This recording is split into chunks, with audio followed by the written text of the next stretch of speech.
You know, since Final Battle, when I became the new ROH World Champion, I've had to listen to people say, Austin Aries, he got lucky that night. Right place, right time. Some even people like to say it was a fluke victory.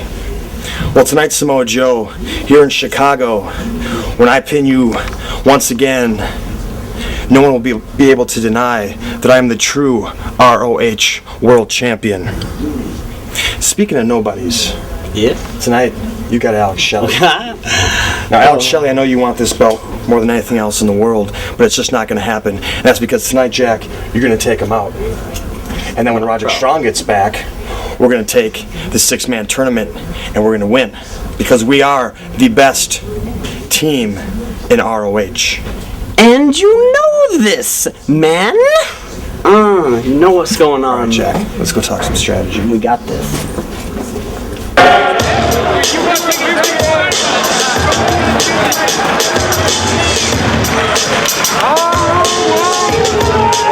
Introducing first, representing the embassy, accompanied to the ring by Prince Nana, hailing from Houston, Texas. This is Fast Eddie Vega.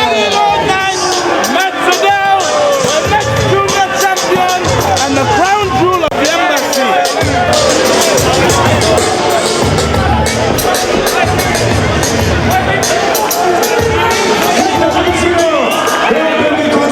Where is he, huh?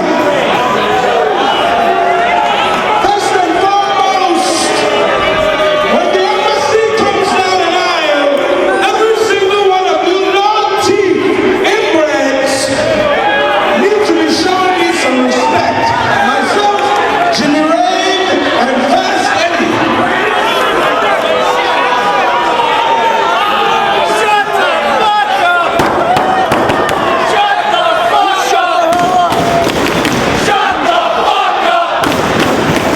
Shut the fuck up! I'm just jealous! Shut the fuck up! You know what? It doesn't even bother me, nor the embassy, because we partied last night.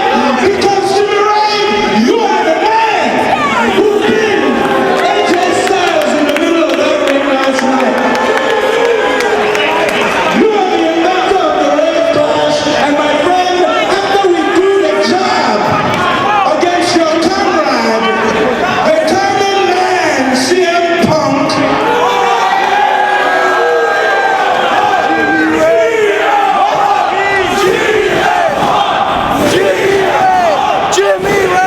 Jimmy Ray!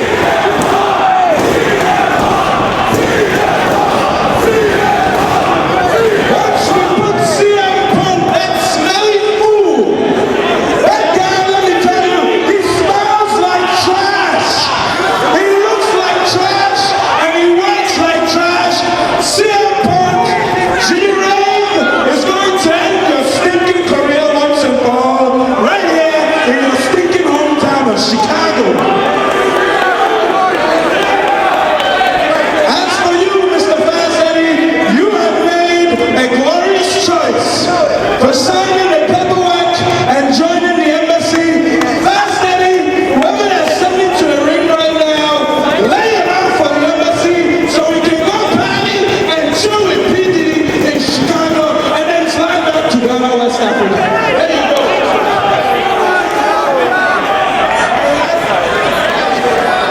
His opponent, hailing from St. Louis, Missouri. I got a better finisher, better eyesight tonight. You are in Chicago Ridge, Illinois for the Ring of Honor 3rd Anniversary Celebration Week Part 3. Hi everybody, I'm Mark Nolte. I'm joined by Jimmy Bauer, and we start off with former partners colliding. It's Fast Eddie in the black trunks with Prince Nana and Jimmy Rave in the corner taking on Matt Sydal. The date is February 26th. What a wild ride this week has been. The third and final show of ROH's 3rd Anniversary Celebration Week is underway. There you go, Eddie. Air Devils! Fuck that shit! Fast Eddie with some words for Matt Sydal. Well, that was certainly uncalled for. This match was just signed after the events of last night in Dayton. The Air Devils of Fast Eddie and Matt Sydal making their debut last night, and in shocking fashion, Fast Eddie turned on Matt Sydal after the match, took Prince Nana's money, and joined the embassy. What a slap in the face that was to the fans of ROH. The fans chose the name of the Air Devils themselves at ROHWrestling.com in a poll, and Fast Eddie, by turning down that name, by turning down the Air Devils, by attacking Matt Sydal, he spit in the faces of all those fans that thought of that name. And something that you almost never see, Fast Eddie turned on his partner after a victory. They came off a victory over the Ring Crew Express, Dunn and Marcus, and considering that Dunn and Marcus had won a scramble cage match the previous week, Fast Eddie threw away a potential tag team championship match. Well, it seems pretty obvious that Fast Eddie had no intentions of ever forming the Air Devils. He was just looking at a way back in the ROH so that he could join the embassy. Well, he is taking on a very tough assignment tonight. Matt Sydal comes into this match 3-0 all-time Ring of Honor matches. Matt Sydal certainly one of the up-and-coming stars in all of professional wrestling. Sydal, very impressive in singles competition. One of those prospects that ROH is giving a shot to, just like Wardell Walker, just like Puma. Can Matt Sydal make the most of it? He needs that breakthrough victory in order to solidify his spot on the ROH roster. Can it come here against Fast Eddie? He gets out of that, rolls up Eddie. Eddie hangs on to the ropes. Takes him down with an arm drag. Nicely done. I think this is going to be a battle of tempo in this match. Matt Sydal, of course, can get up and down very well, can fly, but I think Matt Sydal is probably more fundamentally sound than Fast Eddie. I think he's a little bit more comfortable in a mat wrestling contest. For instance, Fast Eddie catching Matt Sydal on a mistake, catching him in that power slam. Both these athletes are very explosive. Cover. I think Fast Eddie is a little bit quicker. I think if this is an up-tempo match, I think if you're seeing a lot of high-flying moves, I think that Fast Eddie's going to have the edge in that type of an exchange. I got to disagree. I got to say it's a pick-em if this one goes airborne. There was a reason these fans called this team the Air Devils. These guys can fly. They can do some incredible stuff. Well, as you mentioned, this match, and catches him off the cross body attempt, brings him up on the shoulders.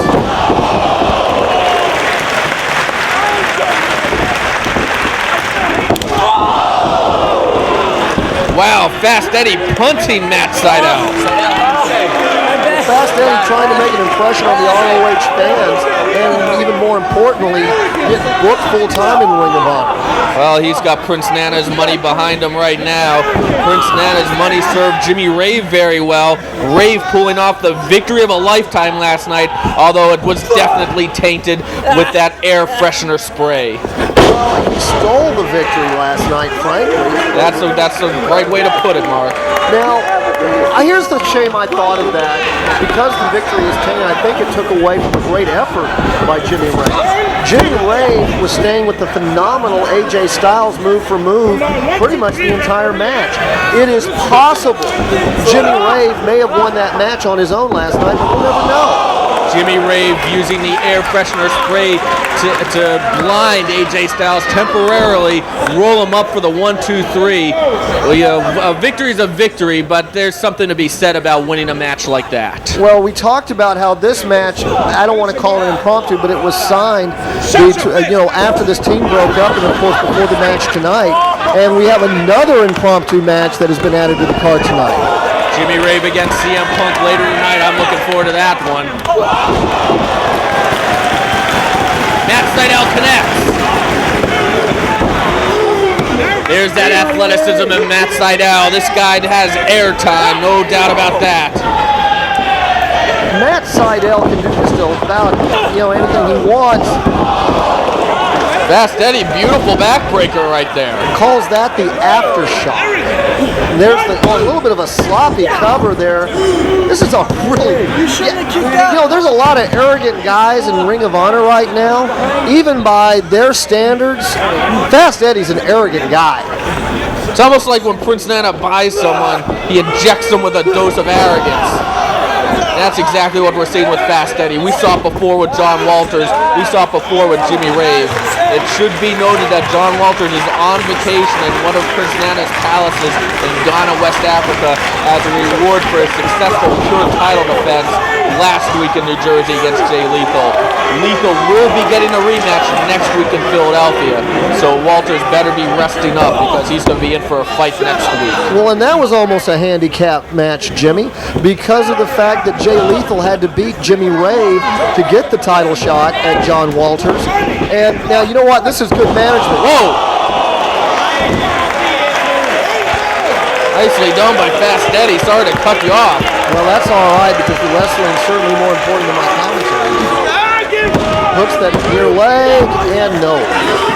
But it was almost a handicap match. Prince Nana, I think this is good management on Prince Nana's part. Give him credit. As soon as Jimmy Rave and Jay Lethal had a terrific match, Jay Lethal squeaks one out, but had his ribs injured in that match, immediately demands that the pure title match start. Prince Nana always has his lawyers working for him. Fast Eddie looking to work on the lower back of Matt Seidel here.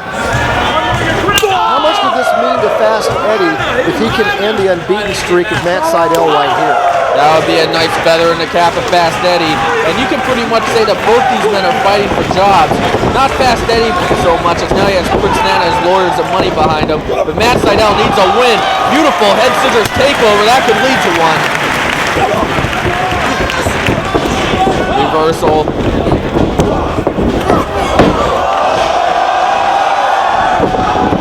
Matt Seidel, another head scissors takedown. We talked about how explosive Matt Seidel is, and there's a great example of it. Jimmy Rave and Prince Nana checking on Matt Seidel along the ramp.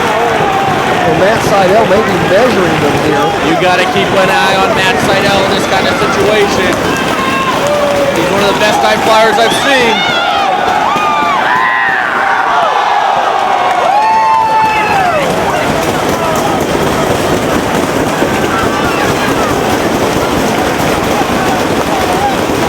Seidel making me look good on commentary. What a dive, taking out all the members of the embassy.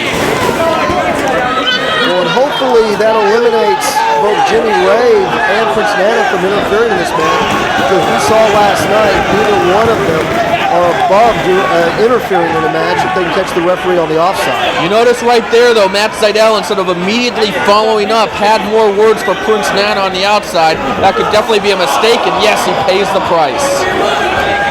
I disagree on this, and this is fine. I still think that Matt Seidel's best strategy here would be to keep this match grounded. Matt Seidel, he's so dangerous off those ropes, though, but so's Fast Eddie. We've seen him finish people off before, including last night with this. Oh, turns into a power slam. And Eddie might have landed awkwardly as he seems to have hurt himself. Yeah, he calls that the fastidious, and that's one of his favorite finishing moves. But as you said, he lands awkwardly there, and both men are down.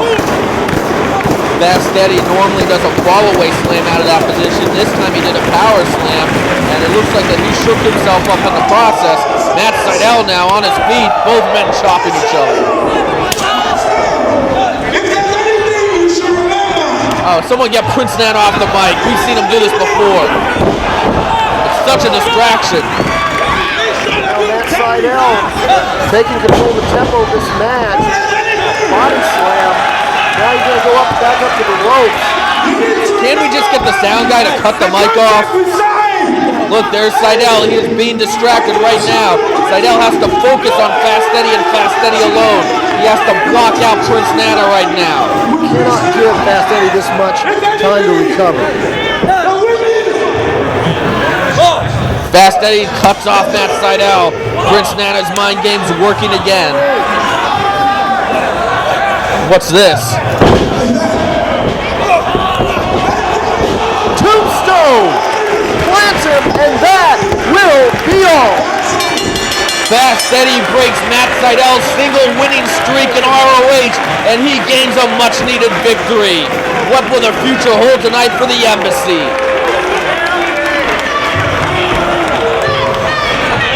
Your winner, Fast Eddie.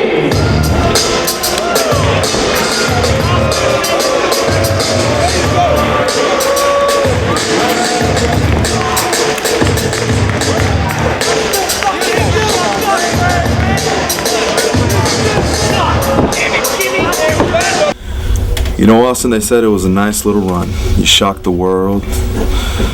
But now we're ready to set the world back into balance. You see, they say possession is 9/10 of the law. Well, this 1/10 is coming to kick your ass and take his belt back. You laid me out with the chair, you're Foley's new boy.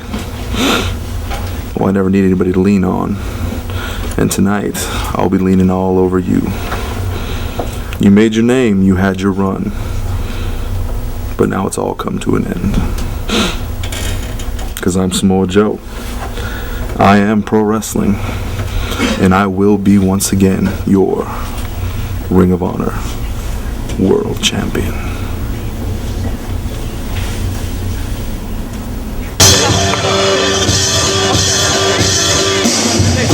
Getting money, well, hallelujah. I'm getting money too, more power to ya. Oh, you bust your gun, well, hallelujah. I bust mine too, more power to ya. Oh, you iced out, well, hallelujah.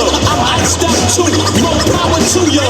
But what the fuck that got to do with it? Introducing first, representing Generation X, hailing from Oakland, Washington, this is John Hannigan. Sorry, Sammy. Business is business. Tonight, I want to make my papers.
And nobody knows that better than me. Because since Final Battle, when I got kicked out of Generation X, I have had my ass kicked and rejected by pretty much everybody in that locker room, and rightfully so, right?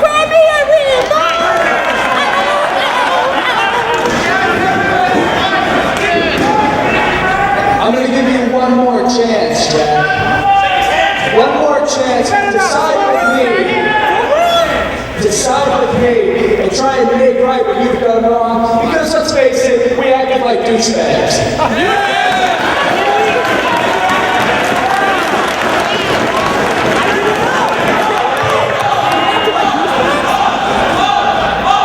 One more chance to try and learn from all the great wrestlers in that locker room and get to the top by being the best wrestler. One more chance, Jack. What do you say?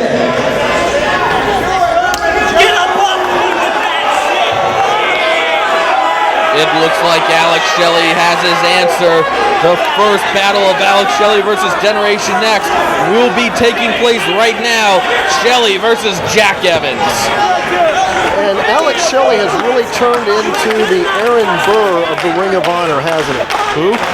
Aaron Burr. All right, here to explain. High school freshman history, American history. Man without a country. See, I failed out of high school, so that would explain it. Go ahead, Mark. Yeah, Aaron Burr was convicted of treason, gave up his citizenship, and had no friends, and then later in life regretted the fact that he had given up everything and given up his country. And, this is really Alex Shelley. Alex Shelley in 2004 really turned his back on the entire Ring of Honor, formed Generation Next, made enemies on all sides of the fences, if that's geometrically correct to say. And now it's Generation Next has turned its back on him, and Alex Shelley is a man without a country. He has begged for forgiveness from members of the ROH locker room, whether it's Colt Cabana in Boston, whether it was CM Punk last night, whether it's Jimmy Jacobs in New Jersey, and so far everyone has turned him down and rejected him, and I can't say I blame him after everything that Alex Shelley did in the past year. I can't either, because as I've pointed out a couple of times, the more people that say no to Alex Shelley, the more fervent those apologies become. Though, CM Punk almost mocked him last night during that match. He definitely mocked him at that end when Shelley was begging for his forgiveness. Alex Shelley, though, made his own bed, and now he has to lay in it, and now he is faced with Jack Evans. He tried to convince Jack Evans to join up with him, say that everything Generation Next did in the past was wrong, but a young punk like Jack Evans isn't going to pay attention to that. I have one question about Jack Evans. How is he able to stand upright, let alone wrestle like this? How about now? This may be it right here. Jack Evans stretched all over the place by Bryan Danielson and Samoa Joe last night. One of the most entertaining matches in ROH history. Nice bit of wrestling there by Evans. Evans somehow surviving. Drop kick and a beauty by Shelley. Jack Evans trying to fight his way out of trouble. That'll even things up in a hurry. Bryan Danielson and Samoa Joe turned Jack Evans into their own personal Gumby last night. Oh, that was absolutely a brutal spectacle. Speaking of brutal spectacles, that's just humiliating if you're Jack Evans. That's disgusting. well, you got to remember, this is the second time Alex Shelley has come to Jack Evans and asked him to be a teammate. That's right. He tried to show Jack Evans the right path that Alex Shelley claims that he sees now. Jack Evans, of course, opting to stay with Generation Next. Generation Next consisting of ROH World Champion Austin Aries, Roderick Strong, who is out this weekend with an ankle injury he suffered in Scramble Cage. However, Generation Next, wow, look at that stretch. Cloverleaf chin-lock bridging combination for those keeping score at home. Evans might give, if I were Evans, somehow he does not give, ends up on top of Shelley. Well, I think Shelley needed to be conscious of his own shoulders there as well. May not have been able to hold that for as long as he liked to get that submission. I think Shelley realized he was in his own pinning predicament. As I was saying, Generation Next of Jack Evans, Roderick Strong, and ROH World Champion Austin Aries will be at full strength next week for the Trios Tournament. The question is, will Austin Aries still be world champion? That's right, but right now the question is, will Jack Evans have a face? He just got, well, I'm not going to say the name of that move. We've talked about, you called Jack Evans a punk earlier, and goodness knows I've been critical of Jack Evans' attitude. This is as tough of a human being as you're going to find. I don't know anybody who card in and card out absorbs as much punishment and comes back for more as Jack Evans, and I'm going to include Dan Moff in that statement. Alex Shelley now backing up your statement. Reverse Boston Crab brings him all the way through on the crab. There's not a lot of reasons to like Jack Evans. He's arrogant, he's cocky, he's brash, and basically he's an asshole. But you're right, Mark, you do have to respect him. This man can take an inhuman amount of punishment, as he's proving right here. Alex Shelley continuing what Bryan Danielson and Samoa Joe started last night, and stretching Jack Evans in every different direction. This is a statement match for Alex Shelley for a couple of reasons. Number one, how humiliating would it be for Alex Shelley, his first match back against a Generation Next member? I'm not even quite sure. It's a double toe hold combination with a stretch. Alex Shelley is as creative as any wrestler in the ring and Ring of Honor. Can come up with more stretch combinations and more joint lock combinations as anybody. And it looks like here's another one, Mark. Backbreaker. Pulls down on that chin to keep that backbreaker.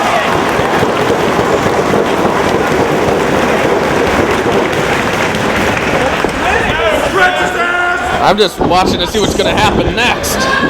Well, as I mentioned, there's a drop kick by Evans.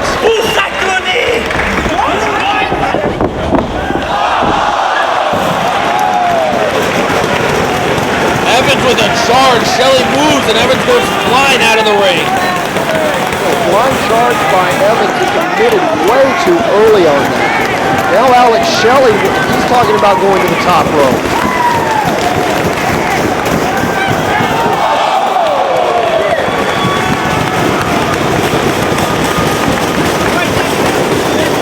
Alex Shelley proving that Jack Evans isn't the only high flyer in this match. Again, it's such a statement match for Alex Shelley for two reasons. Number one, how humiliating would it be for Alex Shelley, his first match against a Generation Next member, and to lose that match? Second, Alex Shelley is coming off a loss last night to CM Punk, coming off a win to Jimmy Jacobs, but and coming off a loss to Spanky. He needs this to stay in the title picture. Jack Evans with a nice kick. Alex Shelley does have a title petition in right now, and if he does suffer a loss in this match, I believe that his title petition will be dropped. That would put him 1-3 in his last 4 matches. That would definitely get your title petition dropped. Jack Evans, nice suplex. Showing some basic wrestling there, now a submission hold. You want to hear an oddity about Jack Evans' Ring of Honor career? Sure. This is his second singles match in Ring of Honor history. Well, I'm not surprised about that one. Jack Evans has shined in tag team competition, and that's pretty much what Generation Next was about in ROH's third year, were those great tag team matches, whether it was the 8-man at the Generation Next show that had the fans chanting Match of the Year, whether it was the unheralded 6-man back at Death Before Dishonor Part 1, or the 6-man tag at World Title Classic. Moves like that in tag team competition have made Generation Next the elite. That's why I can't wait for that 6-man tournament next week in Philadelphia. Roderick Strong's ankle is expected to be back at full strength next week, I understand. He will be ready for next week. And you've got Jack Evans and Roderick Strong had those great matches against Romero and Reyes for the ROH tag title. I'd like to see them get a shot at Whitmer and Moss. So would I. Evans now. Nice. Reverse senton, the cover! Alex Shelley needs to start mounting some offense soon. He wants to gain ultimate revenge on Generation Next by defeating Austin Aries for the world title, and he has to get into title contention. In order to do that, he needs a victory here, and he needs to get out of this hold. Well, this would be one thing for Jack Evans to catch a good trailer or to catch something off the rope with a spectacular dive off the rope and get pinned. Can you imagine what would be going through Alex Shelley's mind if he had to submit to Jack Evans? Alex Shelley has no friends to save him either. Jack Evans gets planted. And one of the things that's working against Alex Shelley here, as he's trying to make his case that he should get a title shot against whoever's the ROH champion, Alex Shelley may be the only person in the building tonight rooting for Austin Aries against Samoa Joe. Alex Shelley is also finding that path to title contention is getting more and more crowded. James Gibson, Spanky, they want title shots. Samoa Joe, of course, has it tonight. The list goes on and on. And right now, Alex Shelley coming back on Jack Evans. Clothesline followed by a back elbow. Jack Evans ducks. Flying forearm. Alex Shelley starting to feel it now.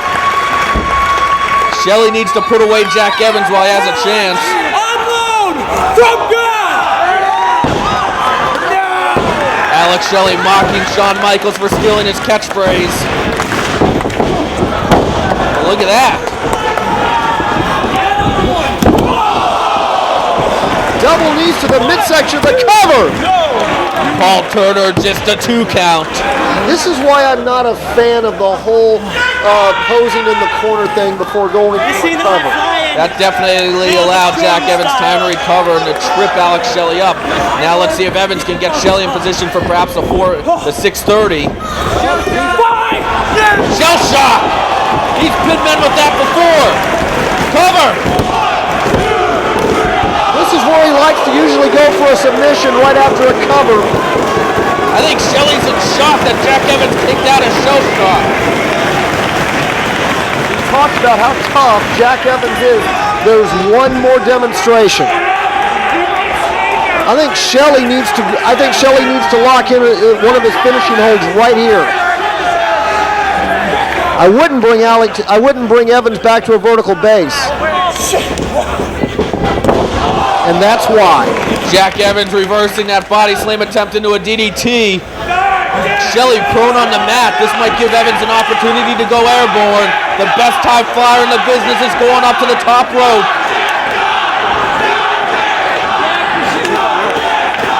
You hear the fans voicing their hatred for Jack Evans. Normally that chant is please don't die. 630, Shelley moves, but Evans lands on his feet. Super kick!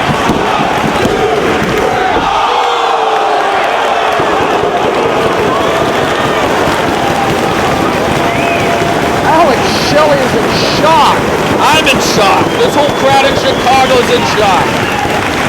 By the way, is it my imagination or is this crowd in Chicago actually getting behind Alex Shelley? They want to see Jack Evans lose, and I don't blame him. When it comes to the lesser of two evils, Alex Shelley is definitely it. Jack Evans now cutting him off. We have almost 1,000 fans here in Chicago, and they are enjoying this action. Evans knocked off the top.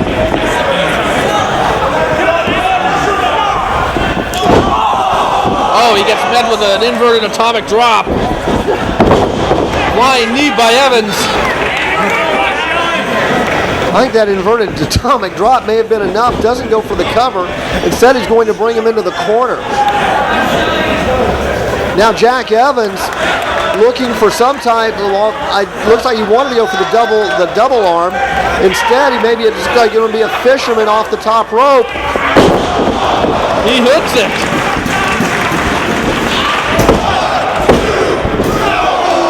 Shelley kicks out. It's going to take more than that to defeat Alex Shelley. Jack Evans' best bet is to go for the 630 again. He's pulling Shelley into the corner. I don't like Jack Evans, but I do give him credit for his incredible high-flying skills.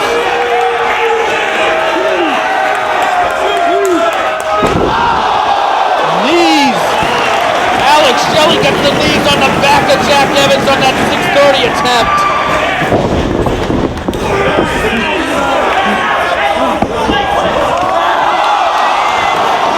Make a wish.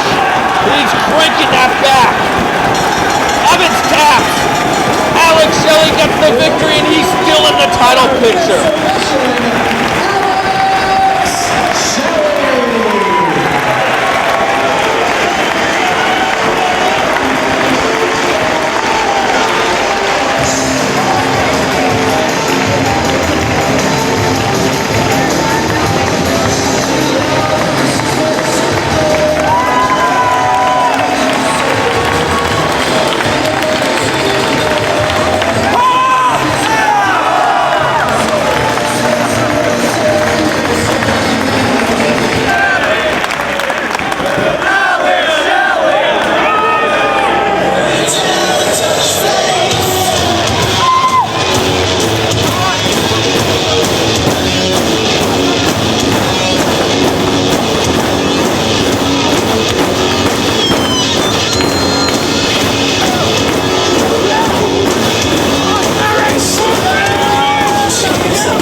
man.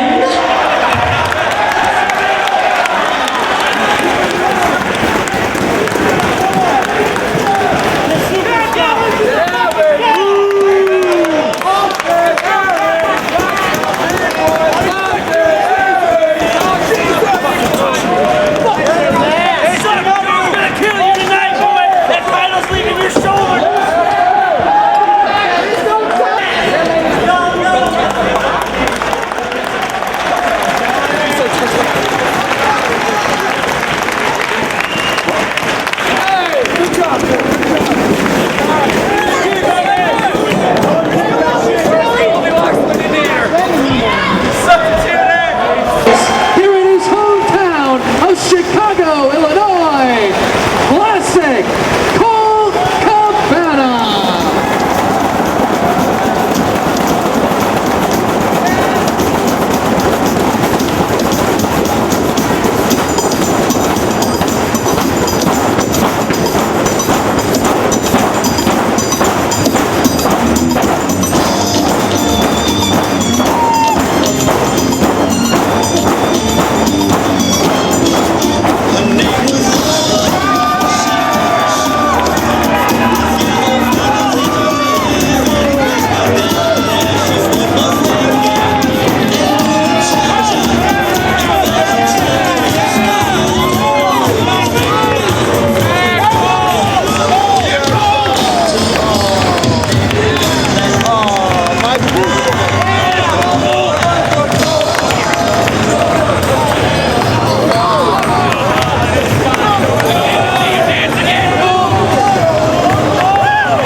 Make some noise if you love Chicago, Illinois.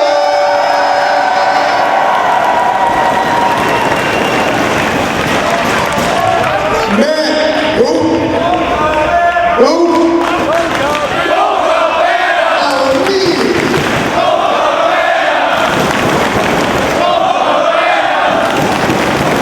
There is nothing that I love more than Chicago, Illinois, and I am so proud that Ring of Honor is here once again to entertain and please each and every single one of you.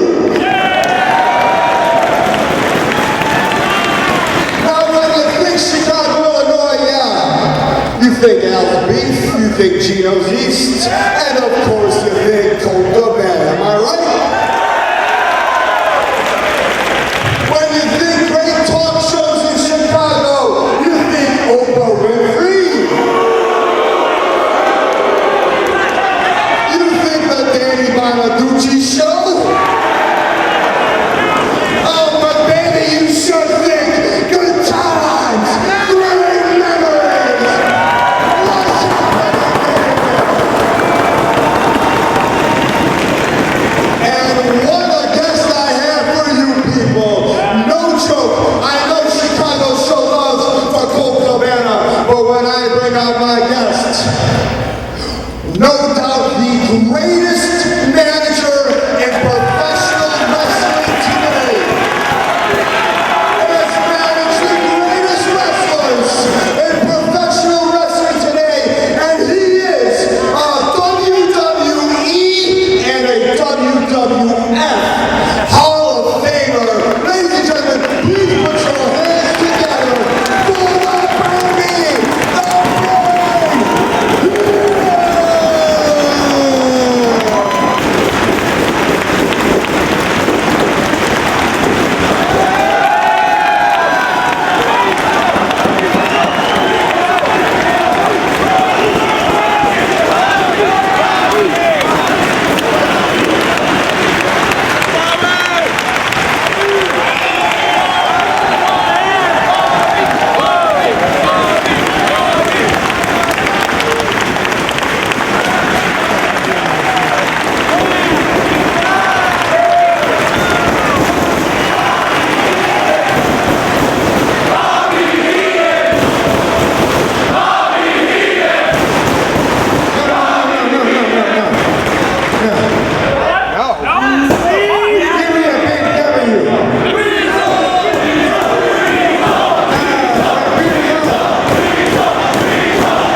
sir. I'm from Chicago. I know you're from Chicago too. That's why we have police. And I started my wrestling career in 1965 at the International Amphitheater with the likes of Dick the Bruiser, Vern Gagne, The Crusher, Bobo Brazil, Moose Toa, some of the greatest guys in the history of this business. And I was fortunate enough to be part of it.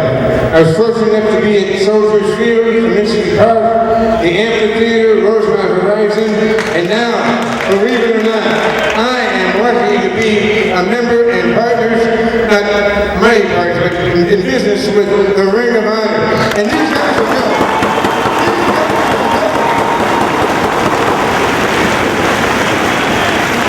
And you watch, in a very short time, this thing is going to skyrocket. And I'll tell you why, it's because they give the people what they want, and the people in the Chicagoland area, except for the hockey, realize what a great competition there is right here in the Ring of Honor. And there's good people that do it. There's good people that do it. So, I would just like to say 40 years in the business, 40 years, I started in 1965. I think I can find a job by now. But it's been a great run, and I like to come and sign autographs and meet the people, and good friends Terry Grant here, and Weasels, yes. Thank you. Who? My family, yes. The Bobby Heenan family. Most of them in prison right now. But like I say, it's been a great run and a great life and I couldn't have been in a better business. And I'd like to thank all you people from the bottom of my heart and thank the Ring of Honor, the next greatest wrestling promotion in the business today. Thank you. Thank you all very much.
who the second man is. When you go to bed, I'm up. And when you get up, I've been up. You'll never outsmart me, a loser. Never outsmart me.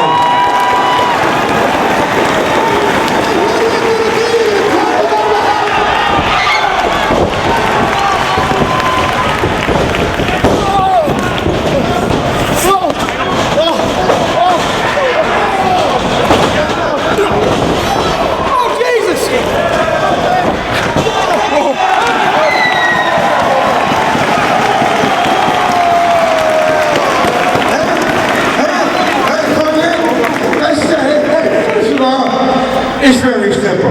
You want to take a match? Ring the bell!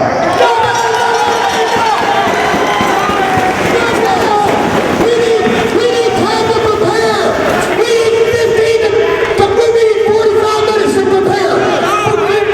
And we need 1 hour and we'll be ready!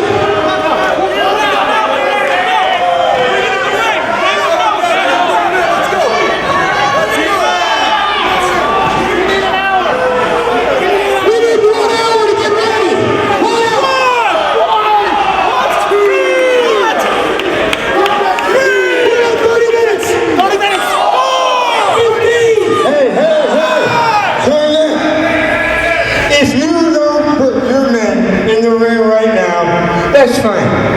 We'll go on our own way. There'll be no problem. But everybody in Chicago will know that you're yellow. You're a coward, and you're a little baby. You throw tantrums, and we're going to have this match or not. It's up to you. Because if you don't, everyone's going to know exactly what you are. And that you're a chicken. Don't say it!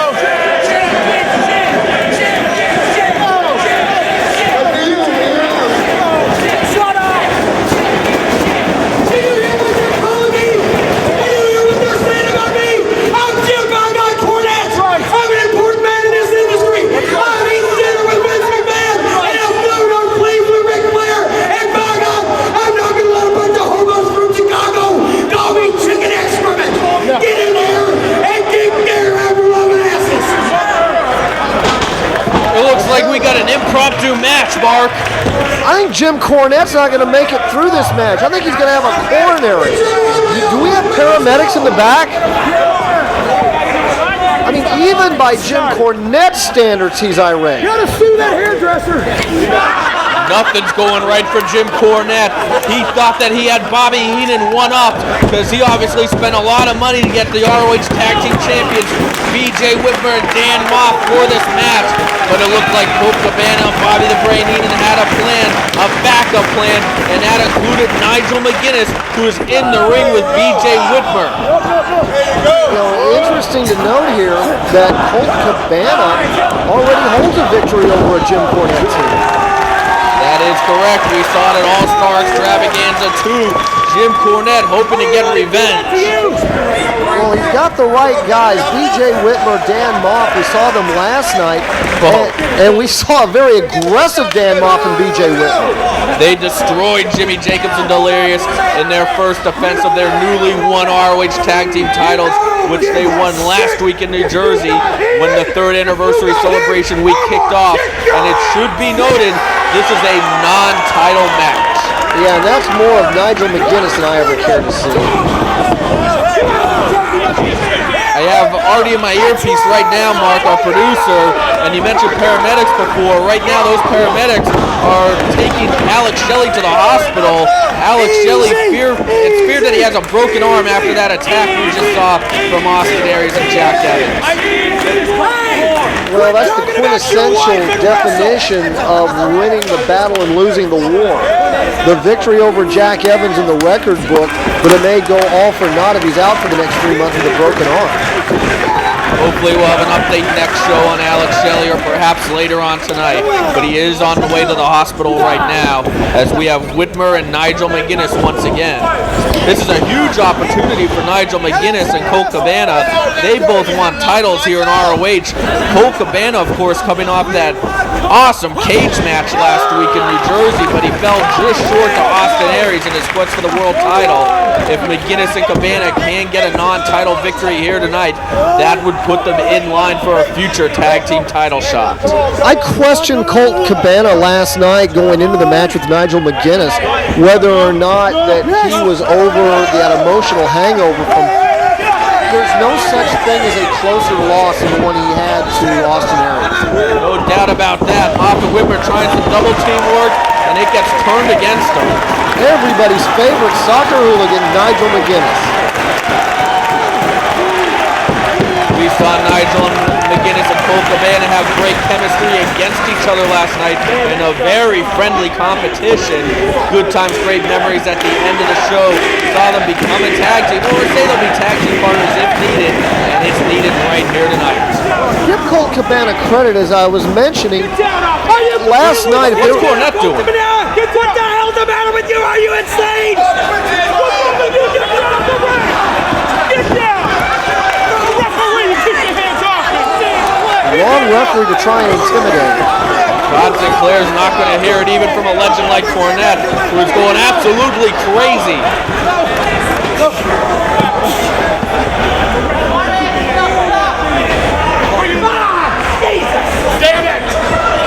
Cornette, even by his standards, is going nuts tonight.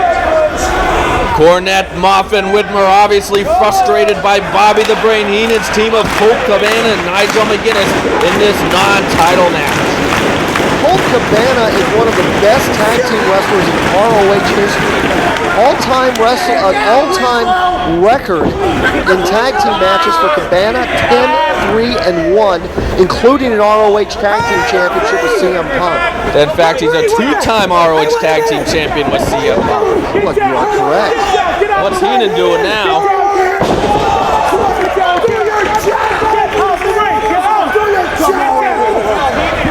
Todd Sinclair distracted. Bobby Heenan now coming in, having some fun.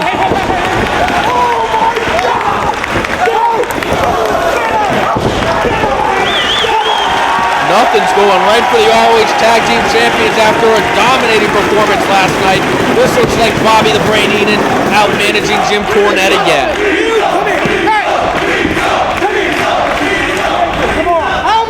Conference with my man, get out of my way. Conference.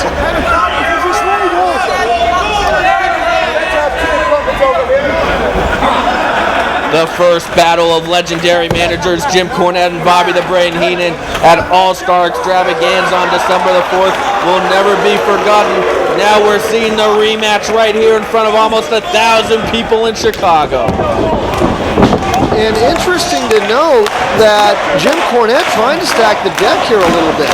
Yes, Nigel McGuinness and Colt Cabana appeared to have some chemistry last night. But Whitmer and Moff, so much more polished as a team.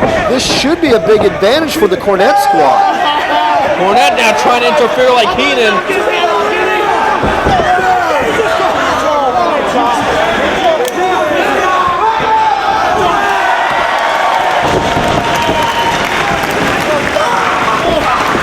It backfires once again for Cornette's camp. Well, the teamwork advantage of Whitmer and Moff may be negated by the fact that Colt Cabana has been in the ring with either Dan Moff or BJ Whitmer 9 times in ROH history. I don't know if anybody knows Whitmer and Moff better than Cabana. I think Bobby Heenan just slipped Colt Cabana a chain. We saw that last time. Whoa, a little dissension there between Cornette and Whitmer on the outside. No! Don't scream at me! All right, well, let's get our shit together! Dan Moff trying to be the peacemaker there. Boy, when Dan Moff is the voice of reason, what does that say about your combination? Jim Cornette is not having a good night. Is that fair to say? He never has a good night when he's opposite Bobby the Brain. He's just obsessed with Heenan. Every time Jim Cornette goes into an arena, everybody goes, "You're one of the greatest managers of all time." And that just infuriates Cornette beyond any realm of sanity. Bobby the Brain Heenan perhaps is the only individual keeping Cornette from being known as the greatest manager of all time, as Colt Cabana now has that chain. Right between the eyes. Oh, look at Cabana! And look at Heenan directing traffic!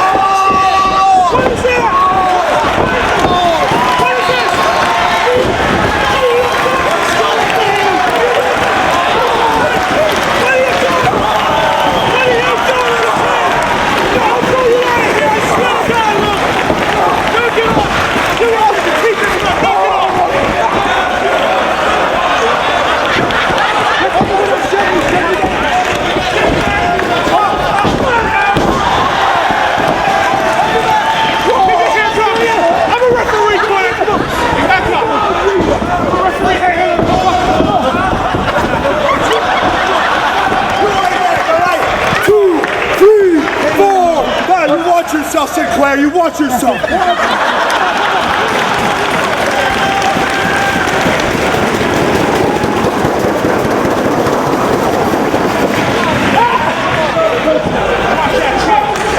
Boy, you know Bobby the Brain Heenan has to be loving this right in his hometown. A lot of history for Bobby the Brain Heenan in Chicago. Oh yes, with so many different organizations. One of Bobby Heenan's first starts was with the old WWA promotion. Both the AWA and the WWA wrestled in Chicago. Somewhere there's footage of Bobby the Brain Heenan against a midget in Chicago. I'd like to see that. It should also be noted this is a good time to plug it. If you're a fan of Jim Cornette and Bobby the Brain Heenan, they might be against each other right here, but you have to see Straight Shooting with Bobby the Brain Heenan and Jim Cornette. The first volume is one of the hottest sellers at ROHWrestling.com. It's like sitting in on a 2.5-hour conversation between these two legends. So much stuff that they talked about. A definite must for old school fans, and the second volume will be out soon at ROHWrestling.com. Oh, I can't wait for that. ROH has done so many great shoot interviews and Secrets of series like that, but have you seen anyone that got so many critical reviews? It's not even like an interview. I mean, there's no questions. It's just Heenan. It's like being a fly on the wall when Heenan and Cornette are just having a conversation. And what do we got here? Finally, things going right for Moffat Whitmer after the blind tag. Notice they were able to hit this against Nigel McGuinness.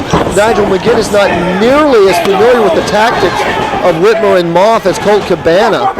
And now Jim Cornette finally is going to get to direct traffic. Both Heenan and Cornette have had great tag teams in their careers. Heenan, of course, right here in Chicago with the Blackjacks, Mulligan and Lanza, also won an AWA World Tag Team Championship here in Chicago. Cornette with a cheap shot. Jim Cornette with a cheap shot? Who would have thunk it?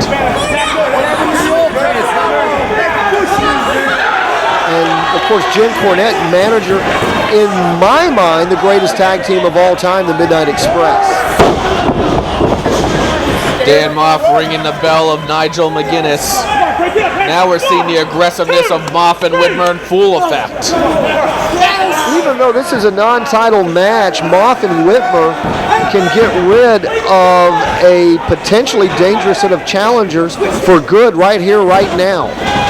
You know, when I think of Moff and Whitmer in Chicago, I think of that Chicago street fight at Death Before Dishonor Part 2 with all these fans throwing their chairs into the ring.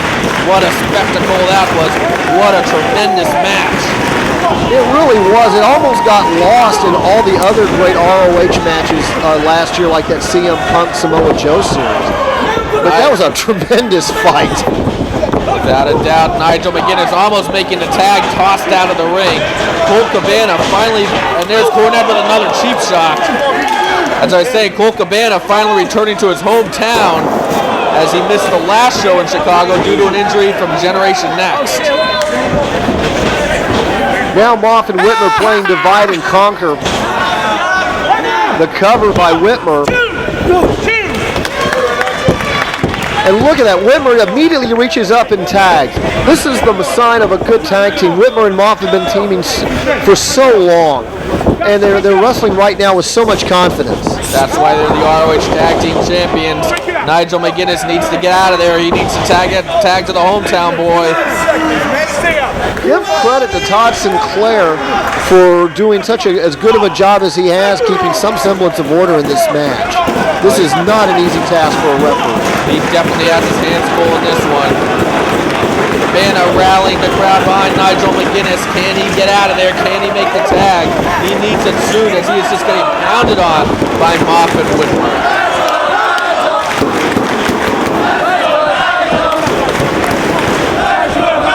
The fans firmly behind McGuinness. They hate Moff and Whitmer in Chicago.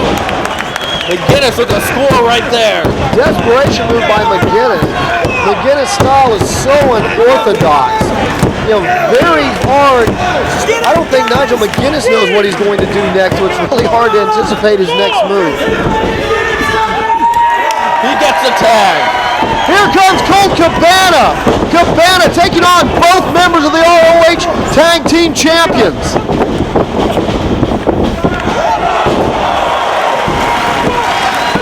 Beautiful moonsault press. Cabana taking him off corner to corner. Charges in, sent up and over. No, blocks the punch. Missile drop kick and a beauty. The cover. 1, 2. No, Whitmer makes the save. Here comes Nigel McGuinness. It's all breaking down. This one's not just about the pride of Bobby the Brain Heenan and Jim Cornette. This is about a potential future tag team title shot. And what's this? Cornette in. Misfires and hits Moff. Cabana moved.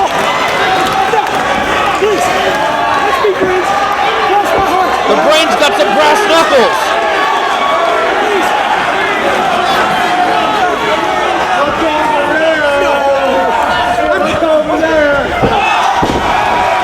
Connects. Bobby Heenan one-upping Jim Cornette again. And Cabana is commandeered. He's got the racket. Brutal shot to the back. Inside cradle. Cabana and McGuinness get the victory. Bobby the Brain Heenan once again one-ups Jim Cornette in the battle of managerial legends.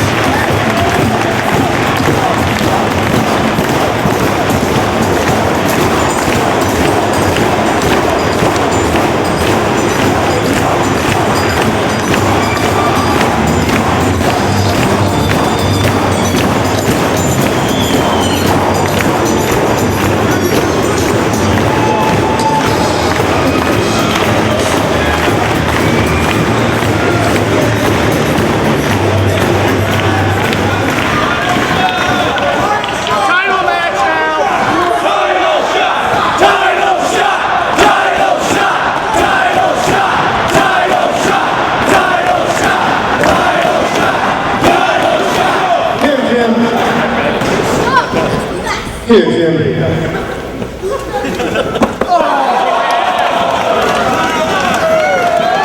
Ladies and gentlemen, for 40 years of my career, I want to say thank you. Everyone.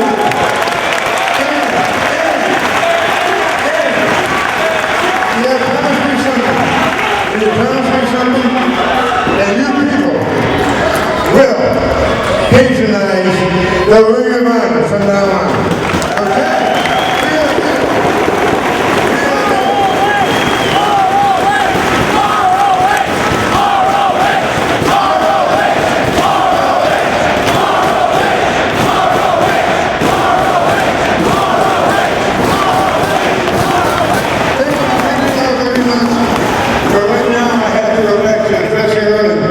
Put some talcum powder on Jim Cornette.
Bryan Danielson is in a must-win situation. Gary Moyer calling for a handshake, a code of honor to be followed. I don't think that's going to happen when it comes to Bryan Danielson and Homicide with Julius Smokes in the corner of Homicide. This match, the third in their best-of-5 series, each match having a different stipulation. This match is Falls Count Anywhere. Homicide currently leads the series 2-0. He won the tape fist match in controversial fashion. It was an absolutely brutal match last week in New Jersey. At the end of the night, we saw a brawl in the parking lot between these two. Then it was Boston. It all begins in January. Homicide winning the I Group match, once again under dubious circumstances. Last night, these two fighting out into the parking lot after the show. Another parking lot brawl between Danielson and Homicide. We lost our feed.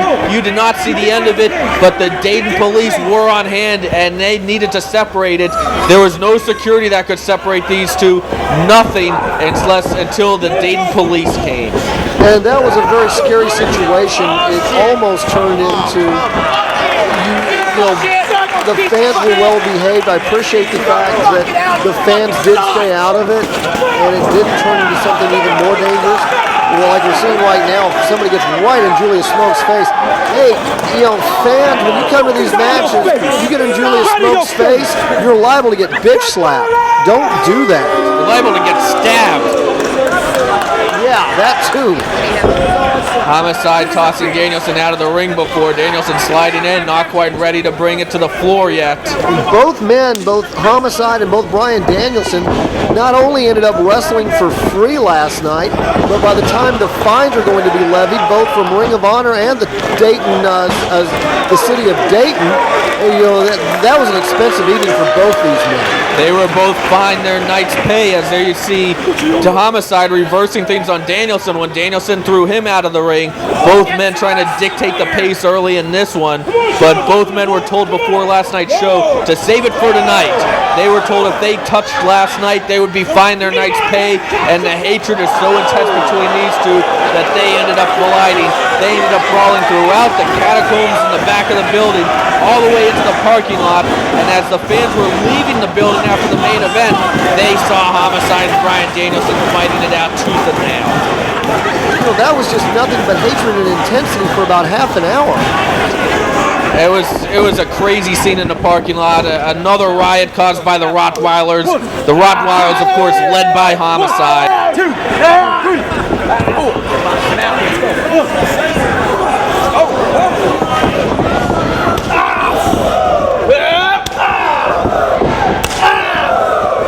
As we have a big chop exchange back and forth.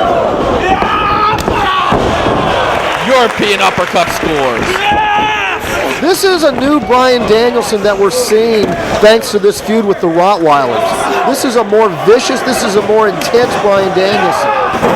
It has definitely brought out the hatred in Bryan Danielson for the first time as Homicide spills out into the crowd, and you knew this one wasn't going to be contained for long inside the ringside area. You're on your own.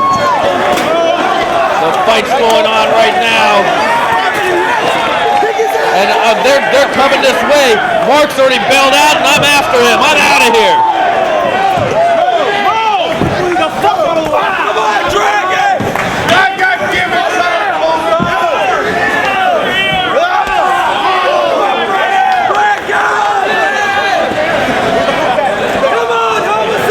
Let me just get a picture of this. Nice.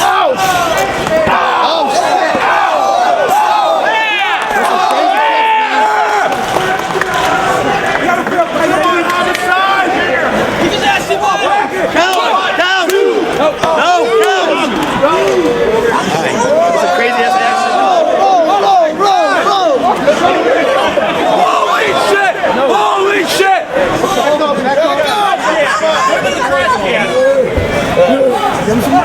Come on, Homicide, fuck him up!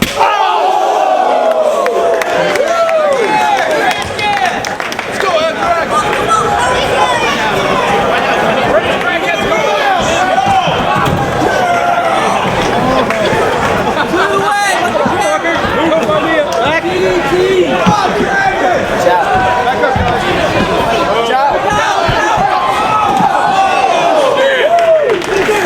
say, Dan? What do you say? What do you say?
not me.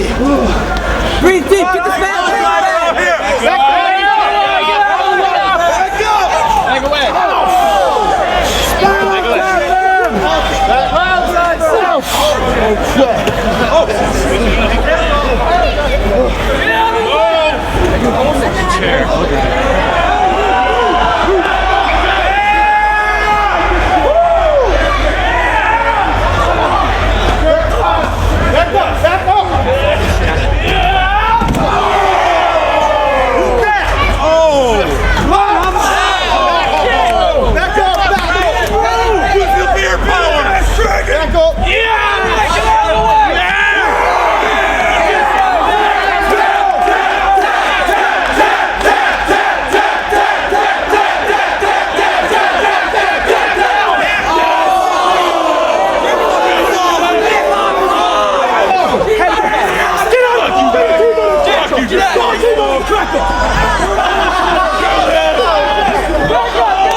We back on. Mark, you there? Yes. Wow. What a brawl. I gotta admit, I got a little caught up in things. I started running around the building after these guys. I have never seen anything like this. I was running away from him. I'll admit it. I think you were too. I think you're just trying to be macho. A lab mattress straddle in the crowd, a rolling cradle, a surfboard, airplane spin, and what do we got here? Falls count anywhere, homicide, glove for broke. This didn't work in New Jersey for him. It doesn't work any better in Chicago. Danielson and homicide giving all 1,000 people in this building a front row seat at one time or another. Yeah, every seat's a ringside seat now, isn't it? We have saw no building seems to be able to control this hatred.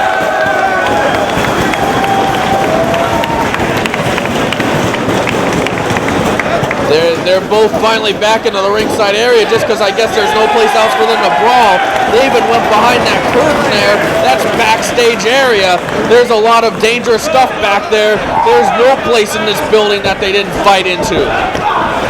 Danielson in a must-win situation. Best of 5 series. He's down 2-0. Roaring elbow connects. Cover. Brian Danielson been talking about all week how double arm suplex. Danielson now mounting to the top rope.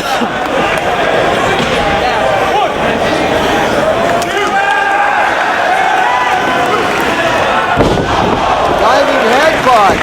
Cover. Hooks the back leg. Gary Moore with just a 2 count. Could you imagine the embarrassment if Danielson loses his best of 5 series 3-0? Oh, Julius Smokes will be running out here doing promos with Ace Crusher. Cover. The first match between Brian Danielson and Homicide was right here in Chicago at Reborn Stage 2. That was probably the first match with the new Homicide. He won that one after a low blow. Let's see if he can repeat it. Many fans called that a match of the year candidate way back on April the 24th. Homicide plants Danielson face first. Homicide going for the sweep. He's going to try to do it with the cattle mutilation. This is how he defeated Puma last night. He was trying to send a message to Danielson. If you look, though, he doesn't have those hands hooked. That was negating the effectiveness of the hold, although still painful.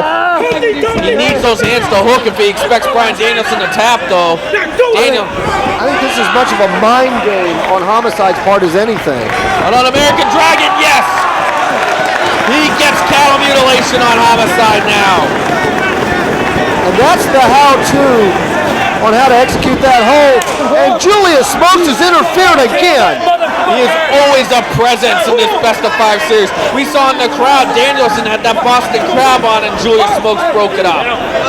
I can make a case that it should be Danielson that's up 2-0 going for the sweep if it hadn't been for Julius Smokes in both those first 2 matches. He has definitely been a factor in this one. No other Rottweilers in attendance tonight. That we know of. That's true. Low-key still suspended. Reyes and Romero not here after dropping the tag titles. Mid-air collision. Well, and this is the thing about Homicide. Some wrestlers act like this and have managers interfere like that because that's what they need to do to win. Homicide can win on his own. Julius Smokes is just one more factor. There is no denying the incredible talent and ability of Homicide.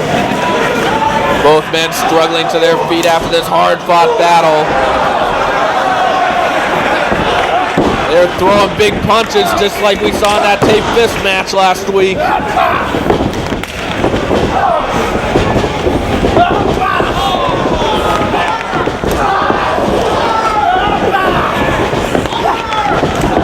This is just a slugfest. There's Smokes again. Smokes playing a factor one more time. And he gets what's coming to him. Danielson connects with that big forearm. Smokes is down. This is Danielson's chance.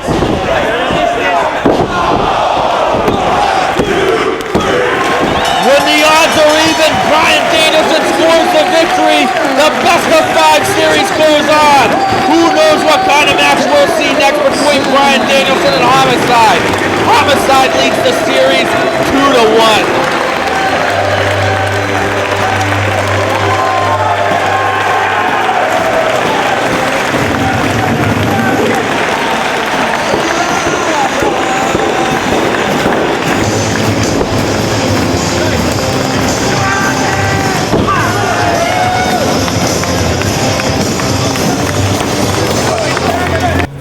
Dave Prazak here at Intermission in Chicago Ridge as the 3rd anniversary week celebration continues here in Chicago Ridge, Illinois. I'm joined at this time by 2 men looking to make an impact here in Ring of Honor. 2 men who have a very important second half on tonight's card. And by the way, good match last night, Spanky and James Gibson. Oh, thank you very much. You know, Jamie, I was excited to get that opportunity last night, you know, and it's great to get to wrestle you without any limitations, you know, and something like that can only happen here in Ring of Honor.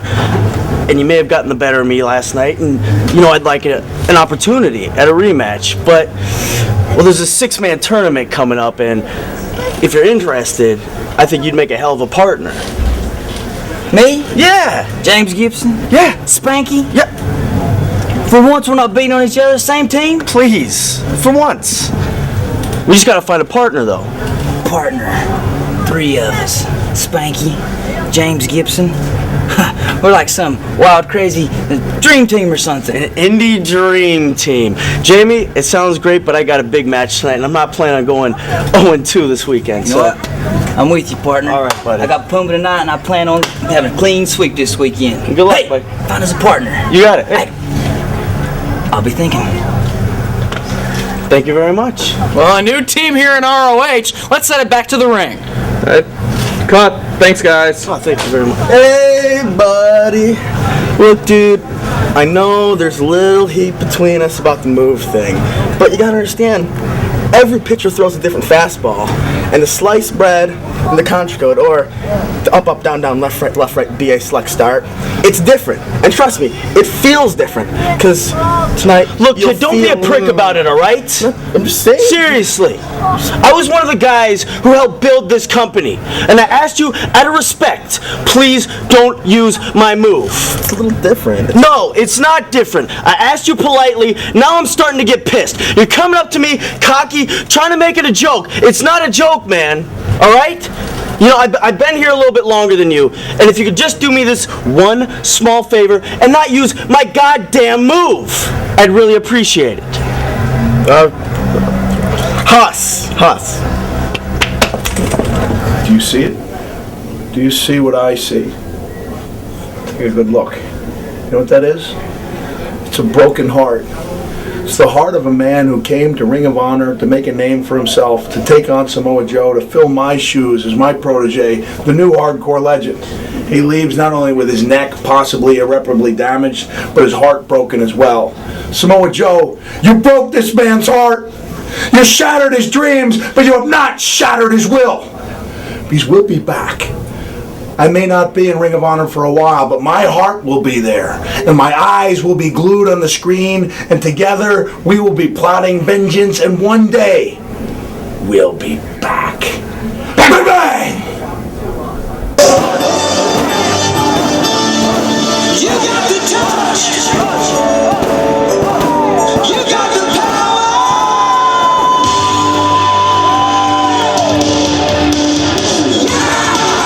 Introducing first, hailing from parts unknown,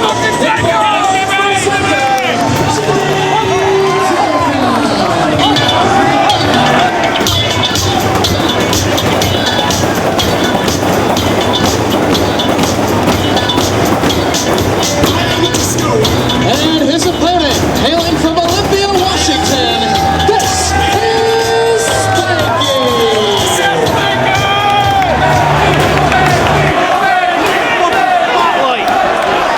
This is a match I've been looking forward to. Spanky, he has his title petition in.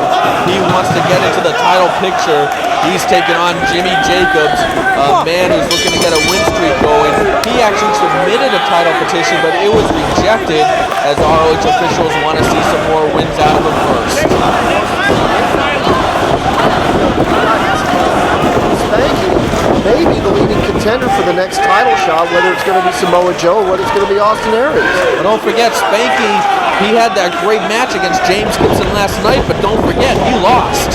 He lost that match, but that may be one of the first great moments of 2005. Just a classic match with James Gibson.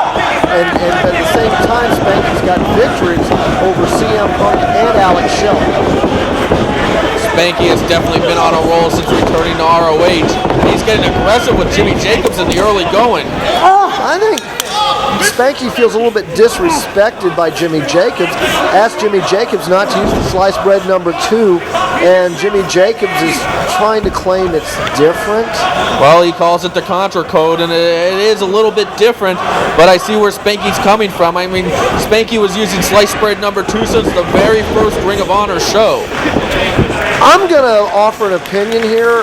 I don't think any wrestler has a patent on a move and as competitive as the Ring of Honor is. If there's a move that you think can help you win matches, you use it. And if another wrestler used it first, well, then that's all right.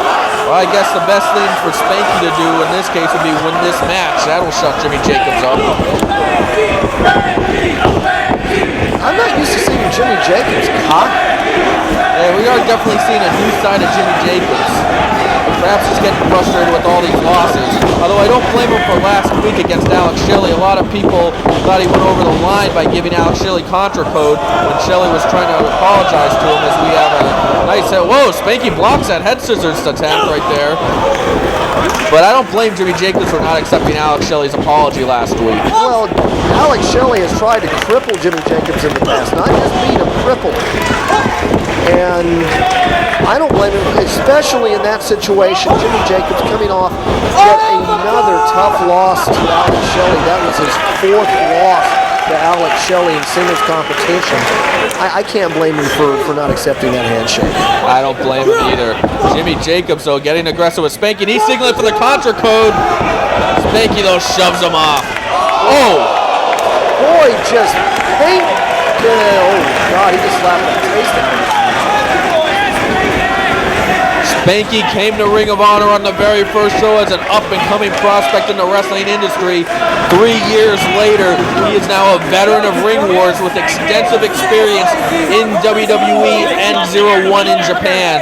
This guy is a bona fide star, and he's showing that to Jimmy Jacobs right now. And he just sails Jimmy Jacobs into that guardrail. Spanky, yeah, and you mentioned it, last night he is coming off. If Spanky loses tonight, that may be the end of his shot at the ROH Championship. His title petition could be dropped. You can't expect to go 0-2 on especially 2 shows as big as this 3rd anniversary celebration weekend. Legitimately, there may be half a dozen wrestlers that can make a solid case for getting the next shot at the ROH World Championship. Spanky now taking it to Jimmy Jacobs. He is really being aggressive in this one, trying to teach Jacobs respect, trying to teach him a lesson. Pulling Jacobs in now. I can't imagine how much that's got to hurt the knees and ankles to be getting pulled over the guardrail. That'll hurt your head as Jimmy Jacobs meeting that steel post. Of course, if you have a concussion, you feel a lot less pain, and he may have a concussion as he just got drilled right into the ring post. And this is a little bit more of an intense Spanky that we're normally used to seeing. We're used to seeing Spanky in the ring. I don't want to say wrestling by the rules, but I'm not used to seeing him brawl this much. He's a little more fun-loving, a little more relaxed, but he's definitely taking issue with Jimmy Jacobs here, in addition to the fact he can't afford to go 0-2 on this Midwest swing. And Jimmy, do you respect the fact that Jacobs wouldn't back down from Spanky in that promo situation? I do have to give Jacobs his credit there. I mean, some people might say he's being overly aggressive, but he's just trying to stake his claim here in ROH. Well, and we've talked about this so often, the level of competition in Ring of Honor. And yes, we do have a code of honor, and it is one of the things that sets ROH apart. But just because 2 guys shake hands before a match starts doesn't mean that their match isn't going to be any less intense or any less violent for that matter. Jimmy Jacobs getting the ropes, breaking that Boston Crab. And I got Artie in my earpiece again, our producer, and wow, listen to this, Mark Nolte. You want to talk about how big this 3rd anniversary celebration week was? As Jimmy Jacobs tries to make a comeback here, Spanky challenging him on. The attendance of numbers are official. ROH has had over 3,000 fans attend the 3 days of ROH's 3rd anniversary celebration. What an accomplishment there.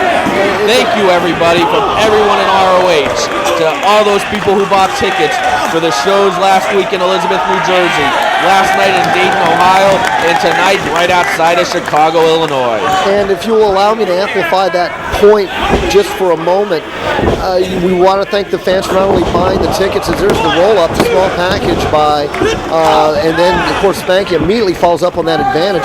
But a lot of these fans travel great distance to come to these events.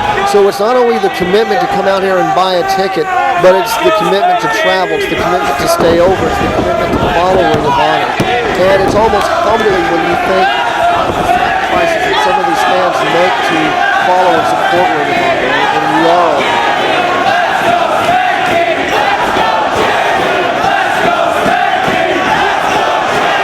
Fans enjoying the action from both men. The fans are supporting ROH, so we owe them 110% in return, and that's what they're seeing right now. Over 3,000 fans witnessing the 3rd anniversary celebration week as Jimmy Jacobs tries to make his comeback. Well, I've said this so many times about Jimmy Jacobs. He thinks he's as big as Bruiser Brody. And he's acting like it right now. He cannot give Spanky a moment to recuperate, though, as Spanky simply moves out of the way and dodges that spear. Spanky is so quick. He's not quick, he's sudden. Spanky very aggressive, knows so many different styles of wrestling, and now he's taking Jimmy Jacobs corner to corner. Jacobs sails off again, cross body. Referee Paul Turner counts 2. I've seen Jimmy Jacobs lose before, but I've never seen Jimmy Jacobs back down before, and I've never seen Jimmy Jacobs quit fighting. He has no quit in him, just like Spanky. Spanky heel kick. And did you see the elevation from Spanky, how quickly he got into the air on that? Spanky now going for sliced bread. No, Jacobs rolls him up. So close. Well, it's interesting that both of these men use, well, you want to call some differences, fine, call some difference, but the same move as their finishing move. It also means both men know the counters to, whether you want to call it the contra code or the sliced bread number 2. Spanky now with the advantage after that vertical suplex.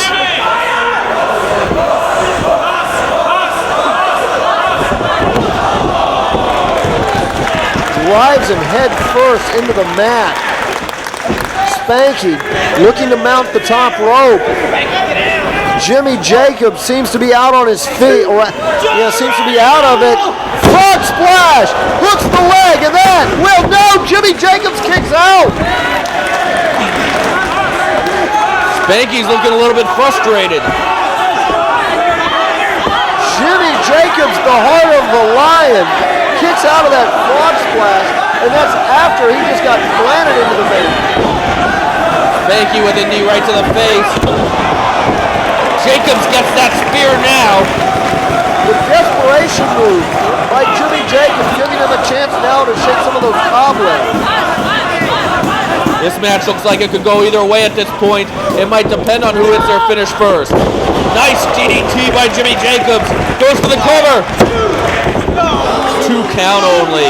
This is Jacobs' chance, though. He's got to go for contra code. Jimmy Jacobs came into this match a prohibitive underdog, but right now he's staying with potentially the #1 contender for the ROH World Championship. Jacobs hits that boot. What's he setting up for here? Slam Spanky face first into the mat. He's going up. High risk. Scores with the senton. Cover. Spanky an instant away from falling out of the ROH World Championship picture. Jimmy Jacobs bringing his A game tonight. Jacobs looks a little frustrated. He's got Spanky down, though. He's got to follow up. I'm surprised he's letting Spanky rise to his feet here. I wouldn't. He's going for contra code. He's gonna. No, Spanky pushes him off. Super kick. Sliced bread number 2. Spanky gets the victory. Spanky has arrived here in ROH just like it was 2002. Impressive matches and victories over Alan Shelley, CM Punk, a great effort in a loss against James Gibson, and now another victory against Jimmy Jacobs. Spanky is back in ROH.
another match I'm really looking forward to. Two competitors from New Japan, James Gibson and Puma. You almost have to wonder if James Gibson, still running on the emotion of last night, I think we had one of our first great moments in 2005 ROH. That was so emotional in the ring last night. You can't create moments like what we saw when James Gibson was alone in the ring and those fans were showing their appreciation after his ROH debut. Just such a special moment. James Gibson, a man who's been on huge cards all over the world, WrestleMania 20, New Japan shows, you name it, he's been on it. And he went backstage last night and he said that he got emotional in that ring due to the reaction of those ROH fans. Well, the ROH fans were treated to, first of all, just a classic match, him and Spanky. And then I don't know what James Gibson was expecting after that match, but I certainly don't think he was expecting that huge ovation. The fans in Chicago picking right up where the fans in Dayton left off. We saw Puma last night. Very impressive effort by Puma in a loss to Homicide, but Puma definitely showed that he can stay with the big boys. And we've talked about this in several matches. You've got a lot of guys with petitions in for an ROH World Championship match. Of course, Jamie Gibson is he's 1-0 after the match with Spanky last night. But at the same time, if he slips here, then all of that work can go right down the tubes. Puma, one of the top prospects in the wrestling industry right now, as you see that quickness and sound technical skill. He needs some victories to earn that full-time spot on ROH, though. Despite a great effort by Homicide, the bottom line is wins and losses. Gibson, he's looking to establish himself in ROH. He has made a commitment to Ring of Honor. He wants to be a part of Ring of Honor because of the great fans like we saw last night, because of the great fans we have tonight, and because he is able to perform his art, the art of pro wrestling without limitations here in Ring of Honor. That is why James Gibson is here. He is here to work hard, and he is here to win titles. Nice shoulder block. Jamie Gibson into a high-flying exchange. Gibson rolls through. Drop toe hold. Floats up to the chin lock. Gibson takes it away by tripping the back heel. Now it's Puma up on the shoulders, and they're both going to go over the top rope to the floor. No, Puma manages to keep his balance. Puma, he's flown before.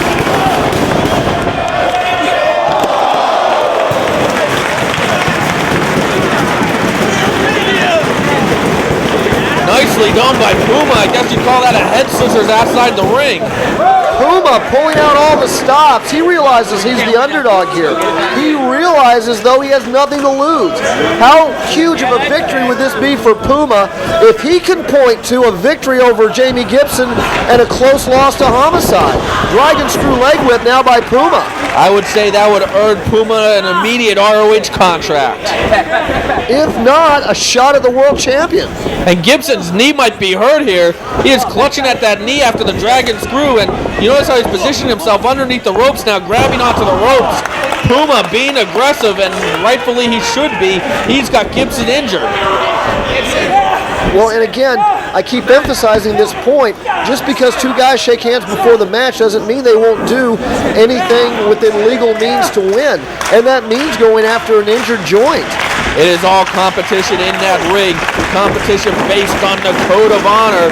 The Code of Honor is made up of 3 laws of honor. They are keep the playing field fair and level. That means no outside interference, no using foreign objects, things like that. Also respect the officials. That means not attack the referees. And most importantly, if you respect your opponents, you will shake hands before and after the match. Those are the 3 laws of honor that make up the Code of Honor that makes pro wrestling a sport here in ROH. Jamie Gibson working his way out of the figure 4 leg lock. Puma pressing his advantage. And if it's one thing that we've seen, we saw it earlier with the Jimmy Jacobs and Spanky match and so many other matches. When you have athletes of this caliber in the ring, we know some wrestlers are favored to beat other wrestlers, but the margin between winning and losing is usually one small mistake by either man. That's what happens when you're dealing with grapplers this talented. Puma in firm control on Gibson, though. Surprisingly, Gibson not able to mount much offense in this one yet. It's hard not to have a letdown after as emotional of a moment as Jamie Gibson had less than 24 hours ago. And he's going to roll up here. 2 count only. I can't wait to see what the future holds for both these men in ROH. Gary Moore, once again, another 2 count. Puma, no, he's met with that back elbow. Jamie Gibson's so resilient, and now he's going to have to fight his way from behind in this match. He looks to want to go airborne. No, Puma moves out of the way. Gibson with a salto. Of course, no countouts here in ROH. If you're out there for too long, the ref can DQ you. Gibson clutching at that knee. Yeah, I wonder if that move didn't hurt Gibson's knee even more, despite the fact that he was able to lay Puma out. Depending on how you land, that can be high impact on the knee. And here comes Puma fighting right back. Gibson right on top of him, though. Gibson, he might be the most fundamentally sound wrestler here in ROH. Jamie Gibson knows he's in a match. Puma has really looked good thus far. Short arm clothesline. Gibson now dominating. Cover. Last night he used that guillotine choke to defeat Spanky. That's the move you have to watch out for out of Gibson. Puma, he likes to use that tiger suplex to pin his opponents. Neck breaker, and the cover does not hurt the leg, and it's going to allow Puma to roll his shoulder. Gibson now trying to slow things down, dictate the space, applies that chin lock, trying to cut oxygen off from the brain of Puma, perhaps getting a blank out. That could either earn him a victory, or in the time that Puma blanks out, Gibson can follow up with one of his big moves. Well, and it goes back to the point that you made correctly a couple of moments ago, that Jamie Gibson's so fundamentally sound. A lot of times you'll see guys go into such a flurry that they lose the pace of the match. Jamie Gibson knows he has a power advantage, and not only is he cutting the blood and the oxygen off to the head, but he's also making Puma carry his weight, further making it harder for Puma to breathe and tiring Puma out. This move will definitely take a toll on Puma, especially if Gibson goes for that guillotine choke later on in the match. And it also makes it harder for Puma to fly, which takes up more energy than mat wrestling. Gibson now a very basic assault on Puma, very effective, but a reversal. Puma with a sleeper hold. Interesting, Puma. This is something in his arsenal that we didn't see. Breaks it with the ace cutter. I believe that was a jawbreaker, and Puma is down. Gibson, you see that slap in his face, trying to get the cobwebs out. Very nice effort by Puma tonight, as we've seen both men wrestle from behind effectively. Now it's Gibson taking him into the cross buckle. Puma, so quick! There are those lightning quick feet of Puma that you have to watch out for. Goes for a cover. You notice both these men going for a cover at every opportunity. They know it only takes 3 seconds to get that victory. You spoke of Jamie Gibson's resume. Resumes like that also make you a target. Puma with a unique submission. Oh, this is illegal. Gary Moore administering a count, calling for the break. A hold like this would be legal in a pure title match if the opponent had used all his rope breaks. Puma using it here just to soften up Gibson. Springboards in, cross body for the 2 counts. Puma, like so many guys that wrestle Jamie Gibson, if he wins tonight, it'll be the biggest victory of his career. Everybody comes and gives an extra effort when you've got Jamie Gibson's resume. Cloverleaf. Gibson's awfully close to the rope, so Puma though really, Gibson trying to power his way out of it. Did you notice Puma reaching back trying to block those arms a second ago? Gibson breaks the hold once again, clutching at that knee. Perhaps that re-aggravated the knee injury from earlier. Once again, Gibson seeking refuge in the ropes. Both men starting to, you can tell, they're starting to feel the fatigue of this really good encounter. Up and over, Gibson, no, reversal. German with a bridge. 2 count. And there's some mat wrestling technique from Puma. Nice suplex.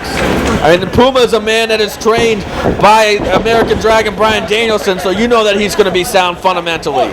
And look at this, Jamie Gibson uses the ropes for a break that's going to set him up. Puma was going for the Tiger, I believe. The Tiger suplex. He's got it hooked again. Gibson smartly drops down to his knees, but look at this, Puma turning into a Dragon Sleeper. No, Gibson up. Plants him. Suplexes his way out of trouble. And you can tell that Jamie Gibson has done his homework as well. He knows the counter for the Dragon Sleeper as well as the Tiger Driver.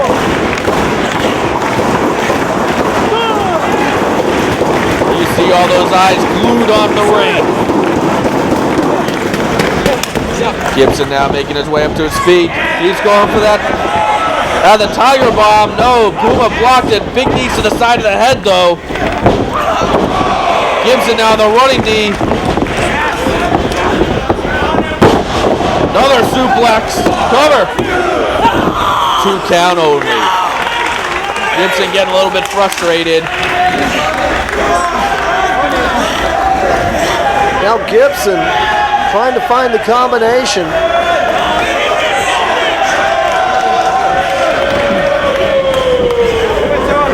Gibson's going to bring Puma to his feet. Gut wrench. Want to go for the tombstone, the counter by Puma. He hits it. Puma opting not to go for a pin, though. That's surprising. It is surprising. I think he could have had the cover right there. Perhaps Puma sensing he's 1 move away. He's going forward here. Drops the elbow from the top rope. Cover. Got to get those legs hooked. Did not get the legs hooked in time. Now Puma is asking himself what he has to do to take a victory here. Puma, he could earn an ROH job with a victory here. James Gibson wants to stay undefeated and get in the title picture. The win means so much to both men. Gibson, look at him, he's worn down, he's tired. Puma now with knees. Gibson blocks the kick. Plants him with a DDT. And that front guillotine. Puma immediately taps. Gibson remains undefeated here in ROH. What a debut weekend. What an addition to the ROH roster. A great effort from both competitors.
CM Punk from behind.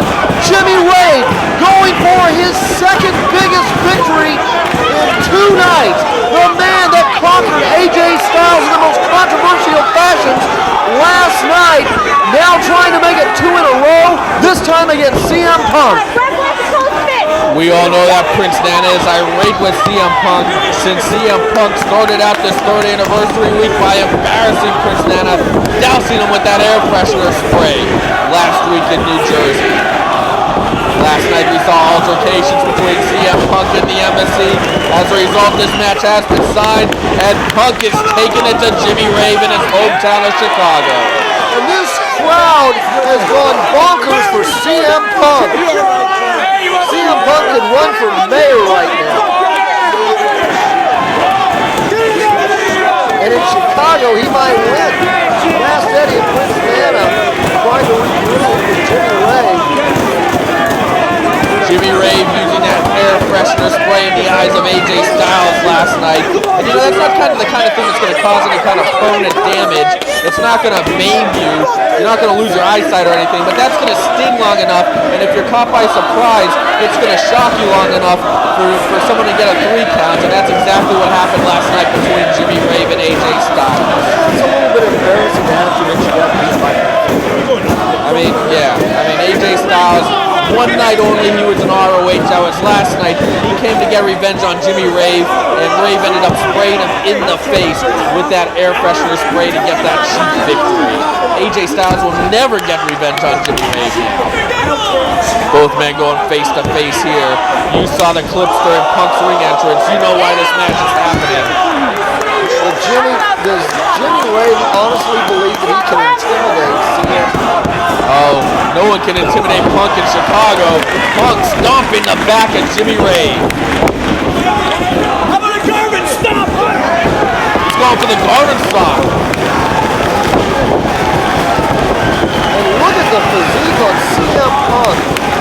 CM Punk has always been a slave to training, but he has really stepped up his commitment in the last few months, and you're seeing the evidence in the ring right now. Jimmy Rave is feeling the evidence right now with those chops. Well, you got that right. And you know, normally I don't like to make predictions, but I gotta say, CM Punk is gonna win this one. There is no way he's gonna lose in his hometown of Chicago, and there is no way that Jimmy Rave, as talented as he is gonna defeat AJ Styles and CM Punk in the same weekend.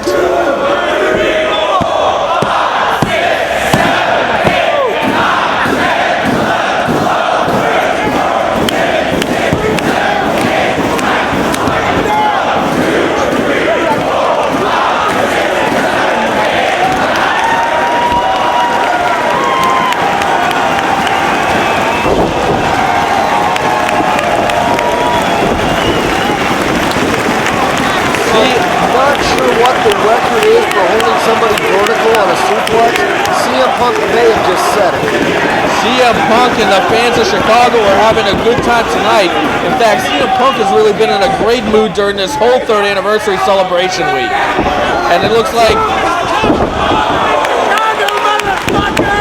you heard that fan call it, welcome to Chicago. That's the only thing you call it.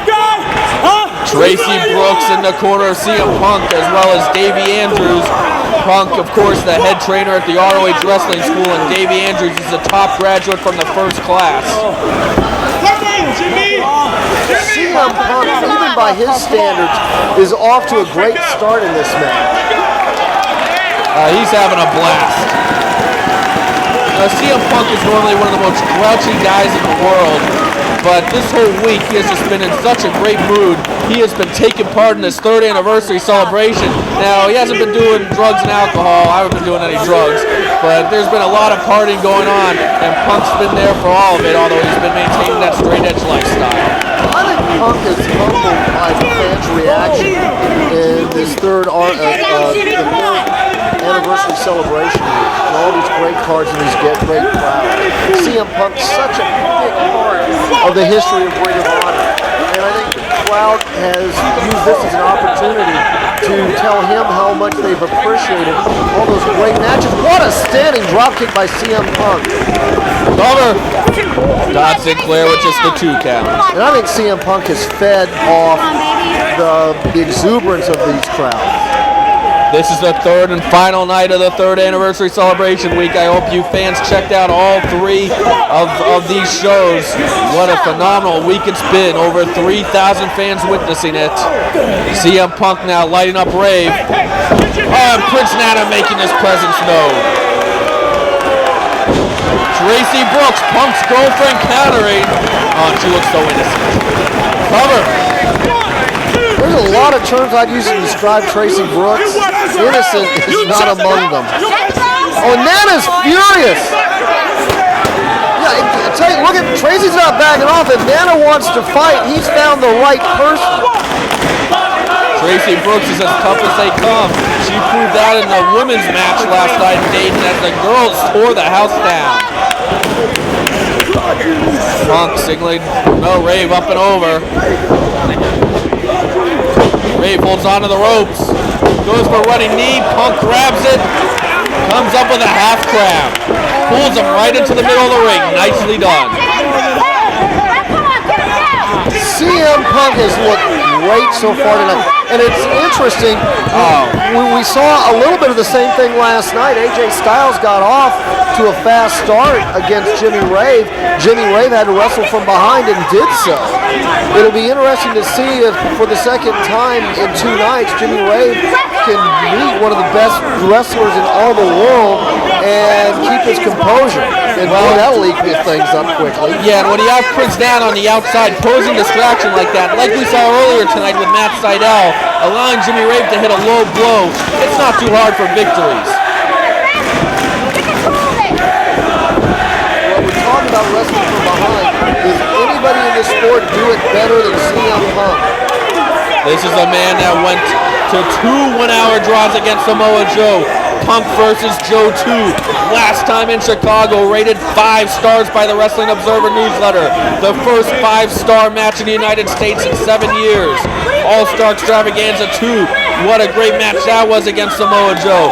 The street fight in Chicago at Death Before Dishonor 2. The Tag Team Championships. What a year it was for CM Punk in the 3rd year of ROH. If Samoa Joe was the wrestler of the year, then CM Punk may have been the MVP of the year. The most valuable player last year. Jimmy Rave with some big chops. Come on, Ray, come on, Jimmy Rave, it's going to be interesting. He spent so much time pointing to that match against AJ Styles last night. The good news is, as far as keeping from having a letdown, is the fact that he and Punk did end up in a brawl last night, and Punk did sail him into that guardrail. CM Punk and the Embassy having a couple of altercations last night, as it looks like Jimmy Rave is having some trouble with his boot there. He may be having an equipment malfunction.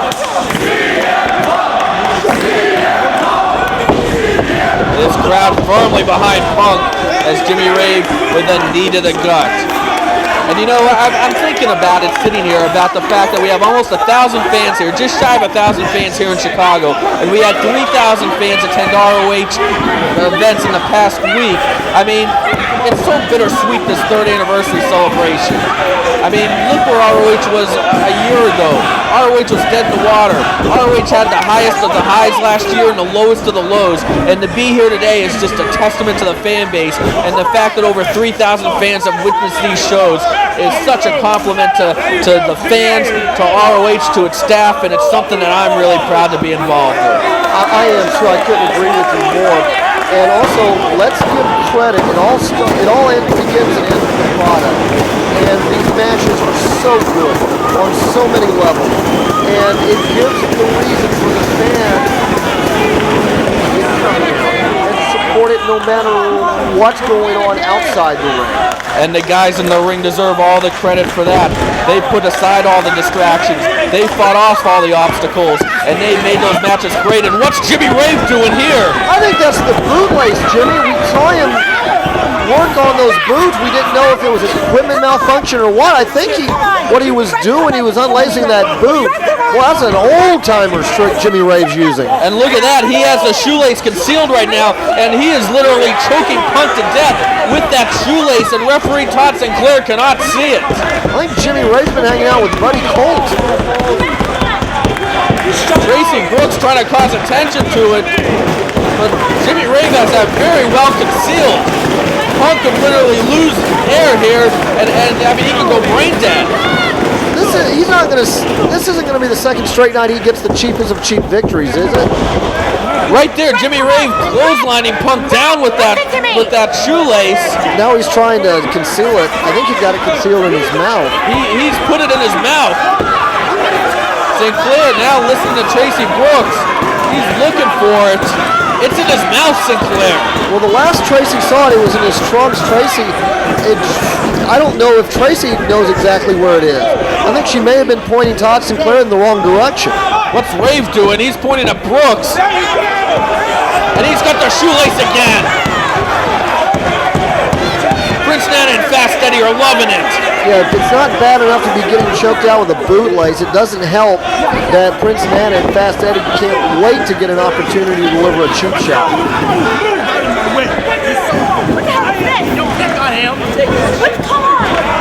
And now Prince Nana's got the shoelace. And once again, Jimmy Rave pointing. And look at this. They're going to try to hang him in the middle of Chicago. Nana now interfering, using that shoelace. Look at that cocky smile on the face of Jimmy Rave. Jimmy Rave has completely given up trying to out-wrestle CM Punk, hasn't he? First air freshener to the eyes of AJ Styles, and now a shoelace. It doesn't get much cheaper than that. Oh, look at this. Mocking CM Punk. Punk now fighting back, trying to make a comeback, just like ROH did in its third year. Rave, another cheap tactic, a thumb to the eye. I don't mean to belabor this point, but how many incredible matches have we seen CM Punk virtually dead in the ring, only to fight his way back into the match? Yeah, but in this one, he is literally getting the oxygen choked out of his body by a shoelace. I mean, that shoelace, I think that Jimmy Rave has the shoelace again. Cross faces by Rave. You know, when you're seeing that bootlace being passed back and forth like that, when you're seeing the referees being brought in and out of position, when you're seeing them working smoother as they do, I know this is going to sound silly to say, but they're working on these things in the gym. I'm not surprised, as right there, Rave baiting Brooks into being a distraction. And hold on, here comes Punk, Shining Wizard! Punk with a burst of energy after being choked by that bootlace. That's where you turn on the turbo boosters when you're about to run out of gas. That's where the extra hours in the gym are paying off for CM Punk. The crowd trying to rally CM Punk starting to feed off that energy.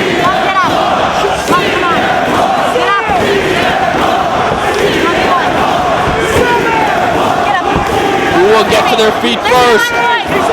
Punk to his feet first. Now Punk with a big right hand.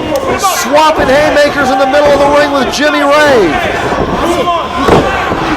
Punk starting to get the better of the exchange.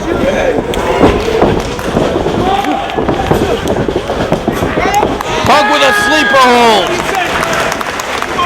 Gonna try now to cut off the oxygen and the air supply for Jimmy Rave. Rave counters with a sleeper of his own. Setting himself up for a Greco-Roman backdrop for a counter for Punk if Punk can go ahead and cinch that in. Yeah, Rave's positioning was horrible there.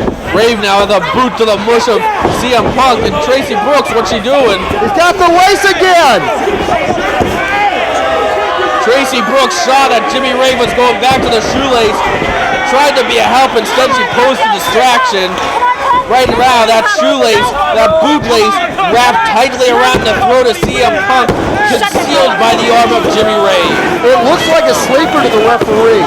There is no reason for the referee to suspect that there may be an illegal object in it. Tracy Brooks, even though she's right at ringside, I think she's having a hard time being heard over the din of this crowd. It is that loud in this building in the Frontier Fieldhouse outside of Chicago. And Punk, there's one. Fast Eddie's starting to feel it on the floor. Punk can't breathe. Punk cannot breathe. And, oh, that's it. Oh, this is terrible. Second night in a row, the Embassy has just absolutely stolen a victory over one of the biggest names in all of professional wrestling. Prince Nana. I'm in shock. I cannot believe this is grand theft. Oh, this is crap. That's what it is. Whoa. Air freshener in the eyes of AJ Styles, and now a shoelace around the throat of CM Punk. And look at that! Oh, wait a minute! Todd Sinclair just saw the bootlace! Todd Sinclair, one of the best officials in professional wrestling. But Jimmy Rave getting a little too cocky, forgetting it was under his arm. Now Sinclair has a decision to make. He could disqualify Jimmy Rave right here.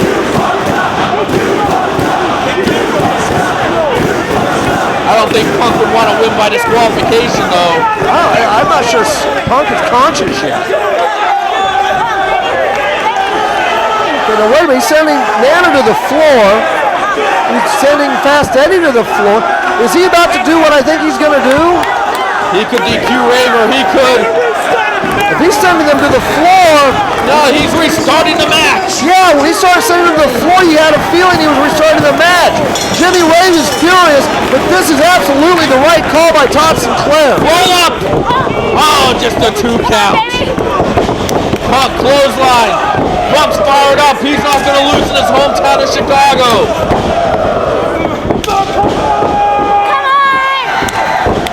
It was interesting when Todd Sinclair was piecing together what happened. It gave Punk an opportunity to recover. Flying forearm by Punk. Punk now being rallied by this enthralled crowd here in Chicago. They want to see Jimmy Rave get his ass kicked, and quite frankly, so do I. Oh, a boot. Punk follows Rave right in and clotheslines him over the top rope. Great counter wrestling by CM Punk.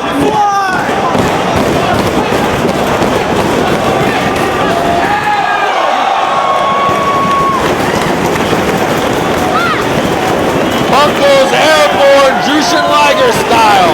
How fired up is CM Punk? He's feeling it. CM Punk can fly, but does so judiciously. You know that Punk could be looking for that Pepsi plunge or Anaconda Vice. Rave, of course, loves to use the Rave Clash. Oh! No, it's going to take more than that to defeat CM Punk in Chicago. Nice reversal, though, over that flying cross body. Punk now. Mule kick connects. No, Rave cuts him off. Backbreaker. Gonorrhea. Cover. Kick out, Punk! Punk kicks. Give Rave credit. CM Punk rallied all the way back into this match, had it under control, and this time Jimmy Rave uses great wrestling ability to turn the tide. Jimmy Rave with a series of knees to CM Punk. Punk catches him with a roaring forearm. Tracy Brooks there to give encouragement, and I'd love to get some encouragement from Tracy Brooks. Cover there, Tiger.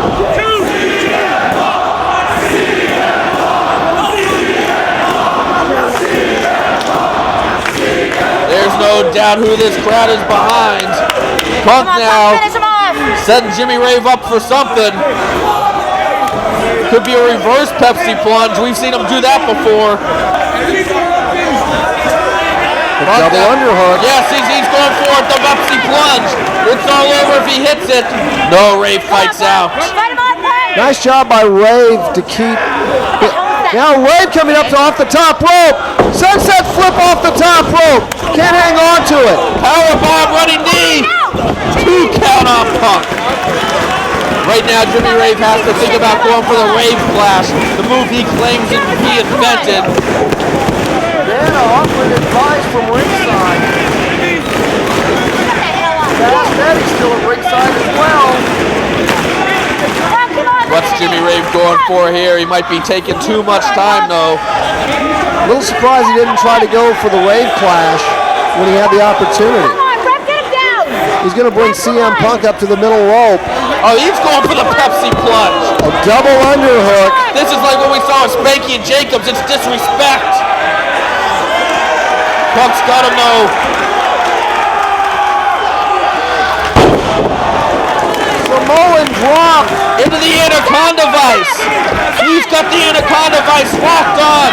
He's already made people like Alex Shelley tap to this. And hold on. Fast Eddie now distracting Sinclair.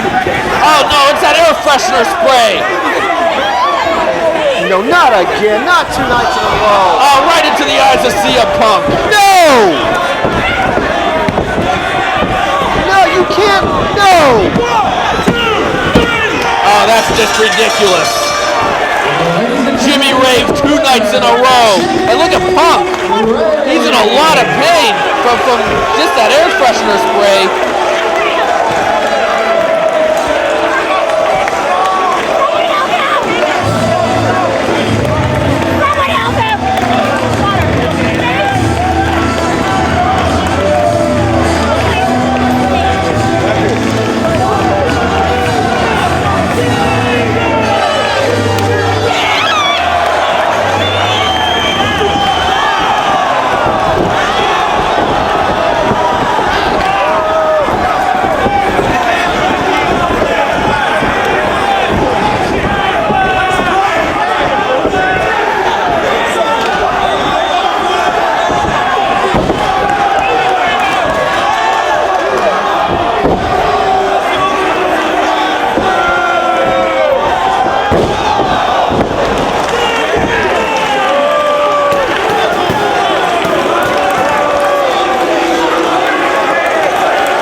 I can't even fucking open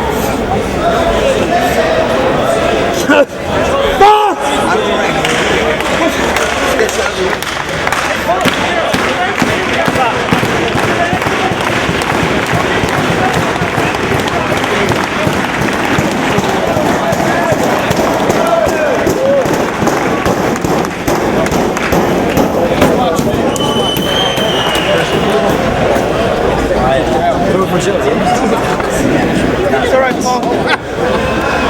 I can't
St. Clair.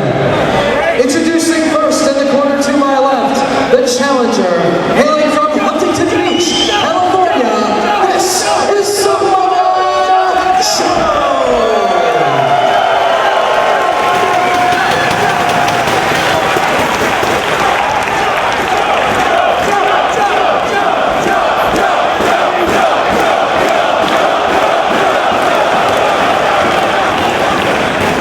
And his opponent, he is the Ring of Honor World Champion, hailing from Milwaukee, Wisconsin, Austin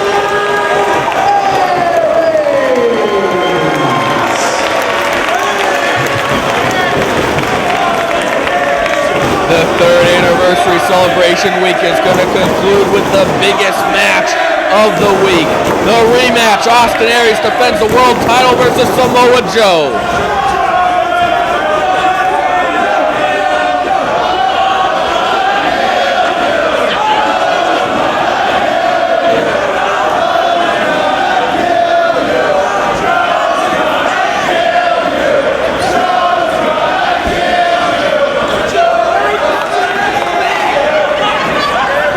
Todd Sinclair calling for the code of honor to be followed. Austin Aries insists he's going to be an honorable champion, wants to shake hands, but I tell you one thing, an honorable champion does not align with Mick Foley to try to take out Samoa Joe, just like Austin Aries did last week in New Jersey, just like he did in Boston when he handed Foley that chair. From behind him, Curtin handed Foley the chair. It all begins, we saw that. Foley rewarded Aries, if you want to call it a reward, by calling up the WWE writers, and in fact, Aries was at the SmackDown taping last week. There's the bell. ROH World Championship on the line. We're so delighted that you join us for this incredibly important match. Samoa Joe, the ROH World Champion for 21 months. 27 incredible defenses, including England and Germany. For the first time in nearly 2 years, walking into the ring as the challenger, Austin Aries, so determined to make his own mark as the ROH World Champion, coming off perhaps the most incredible cage match victory of all time. Tope con Hilo through the door to the floor with nothing to protect him. An instant, and I do mean a bare instant, before Colt Cabana dropped to the floor. What a match that was last week to kick off the third anniversary. Samoa Joe now wrenches in that headlock on Austin Aries. Can Aries defeat Joe twice? Of course, Austin Aries put together a flurry unlike any other man ever did against Samoa Joe to win that title.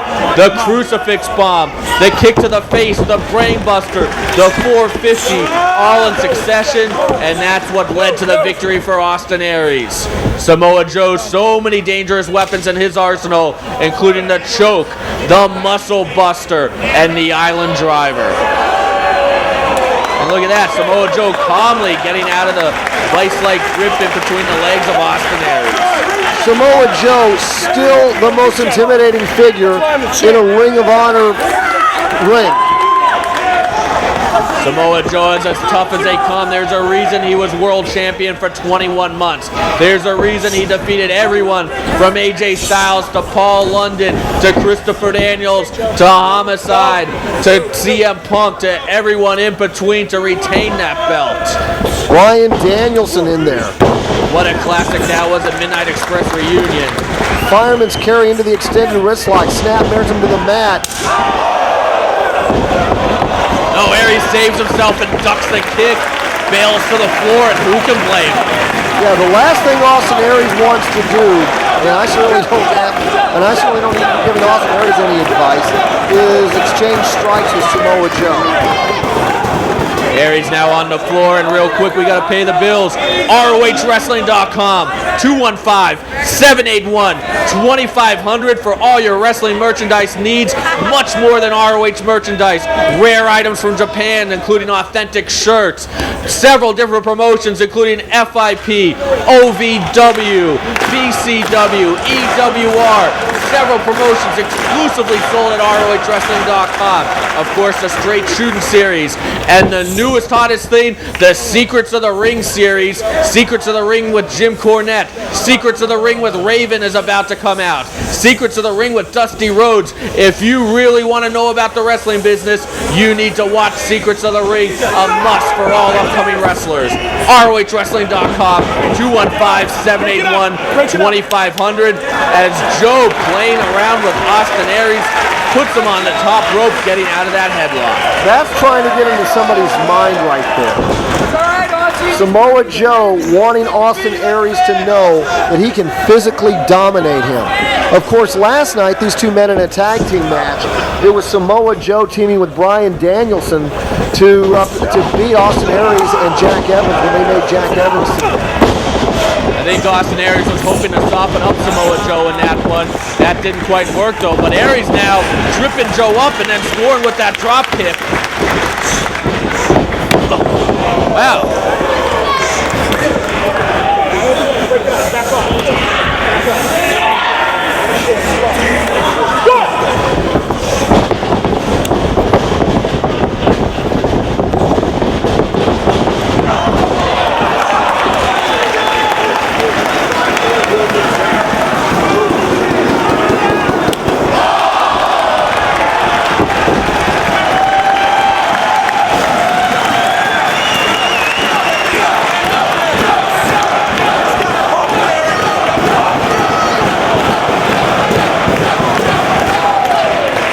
Mentally or physically, nothing is working for Austin Aries tonight.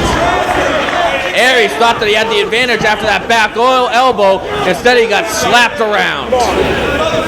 This Chicago Ridge crowd, which has seen so many great title defenses by Samoa Joe, so many memorable moments out of Samoa Joe, firmly behind the challenger to regain the title tonight.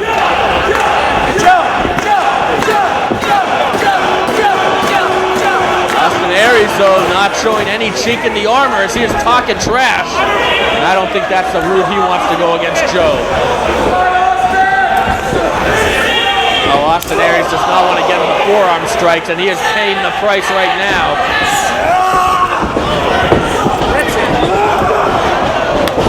Aries is staggered, falls off his feet, almost a knockout.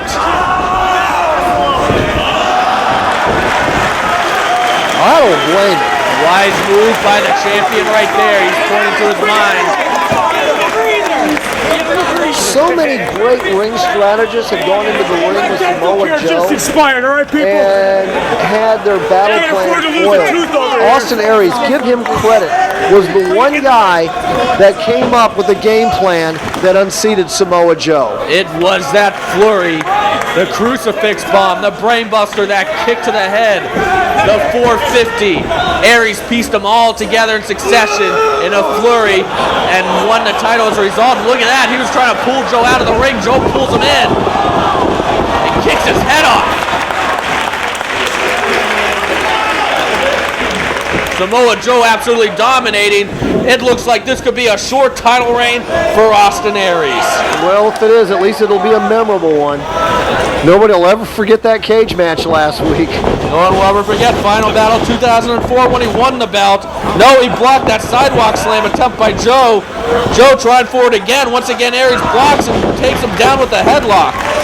Joe like a cat right on his feet. Aries dodges out of the way of the big boot. Once again, Austin Aries using his quickness and smarts. Joe's had enough of playing around, though.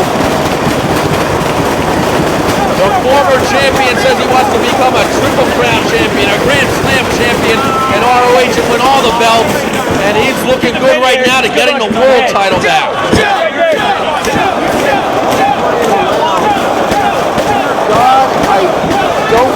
I don't want to see what else he's going to do, because I hope he wasn't playing around early in this match. Oh, wait a minute. I think I see what you're talking about now, and this isn't going to be pretty. Looks like ole time on Austin Aries. The ROH World Champion is in a lot of trouble. That fan shouldn't be touching Samoa Joe's seat like that.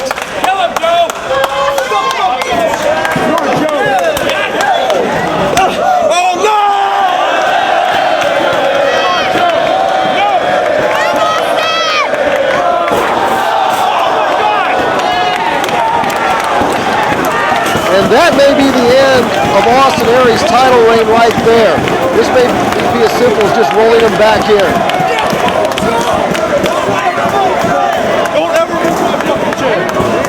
Samoa Joe demolishing the guardrail.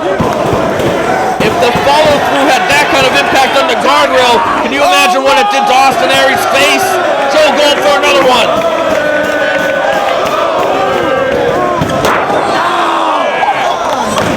Once again, Samoa Joe connects with the Ole Ole kick. I can't believe how hard he must have kicked Austin Aries. The follow-through causing the hinges on the guardrail to snap. Those are steel hinges. I don't think Samoa Joe is content just to beat Austin Aries for the title. I think Samoa Joe is trying to send a statement that he is the dominating ROH World Champion. And Austin Aries is busted open.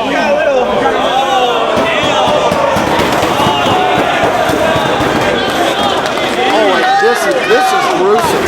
And that blood streaming into the eye of the ROH World Champion. And not only is he losing energy as he loses that vital plasma, but it's also interfering with his eyesight. Samoa Joe has to go for the kill now. He has the opportunity. The Island Driver, the choke, the Muscle Buster, they all lead to victories for Samoa Joe as he plants his elbow firmly in the cut on Austin Aries' forehead. Now he's driving those bare knuckles into the flesh, further opening up the wound on Austin Aries.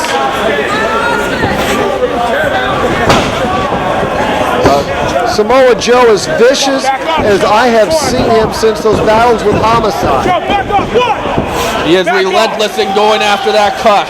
I wonder how much of this is the ROH World Championship and how much of this is Austin Aries and Mick Foley chicanery that's inspiring this level of violence.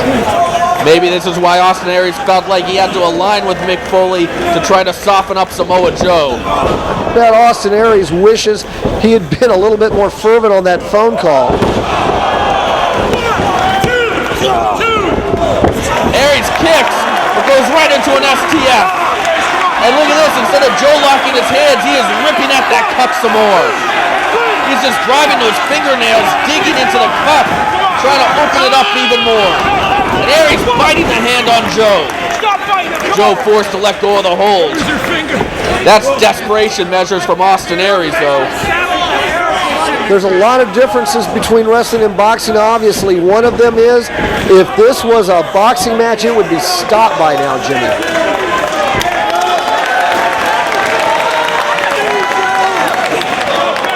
Joe is beating the ROH World Champion from pillar to post.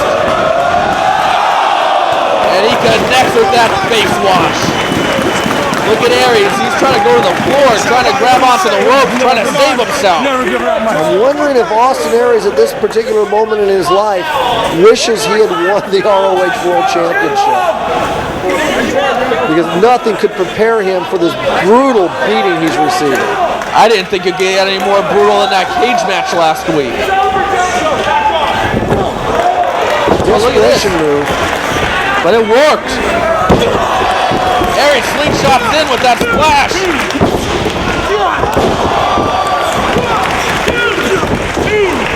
Aries trying to put together another flurry. Well, Austin Aries did absorb a lot of punishment the night he won the title.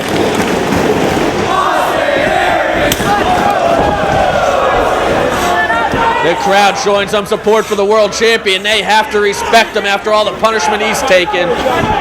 He has to start mounting some real offense against Joe, though. Joe sends him up and over. No, Aries with a back elbow. It's a drop kick. Joe is staggered. Another one, pinpoint accuracy right on the chin of Samoa Joe.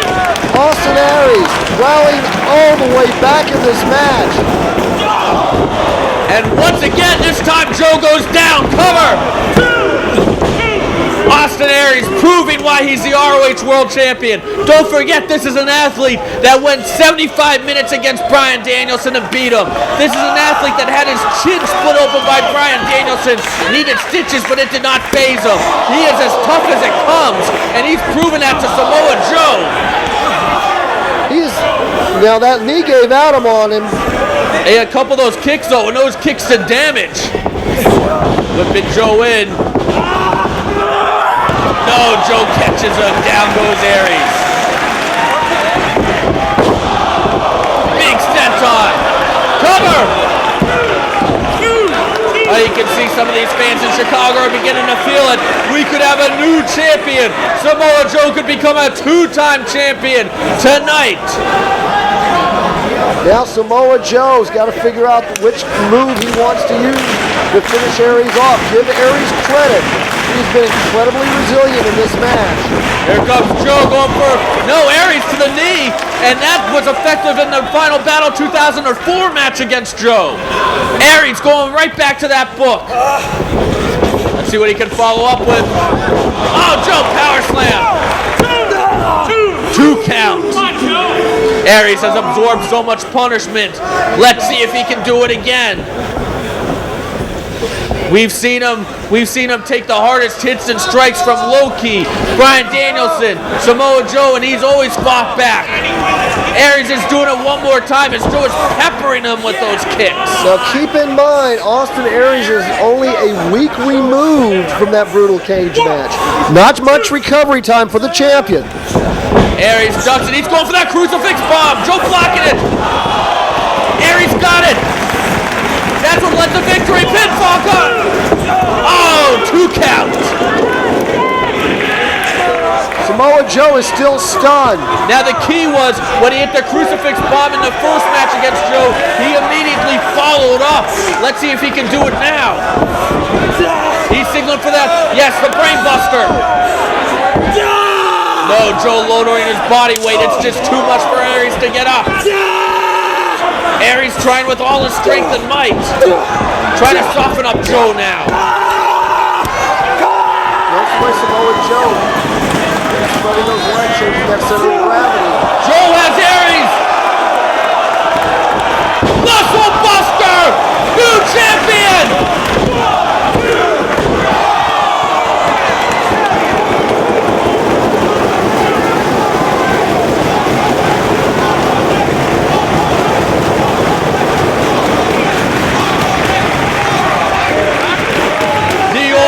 That saved the title for Austin Aries was that bottom rope. Give Aries credit for having the presence of mind to know where he was in the ring and what escapes he had available. That's what makes a champion.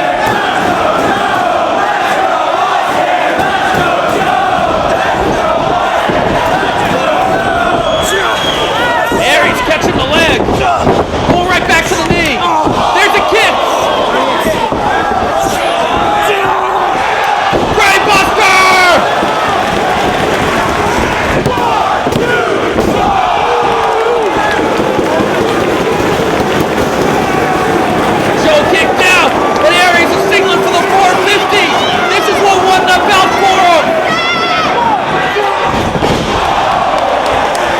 Home. Oh, Joe's in kill mode. Aries ducks the lariat. Joe blocks the roaring elbow. The choke. Triangle choke. Low bullets have no effect. There's the choke. There's the choke.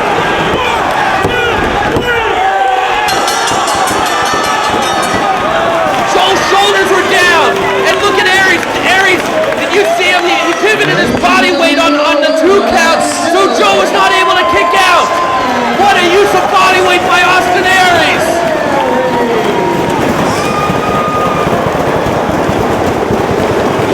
Austin Aries, a brilliant move. He had Joe flat on his back on that choke.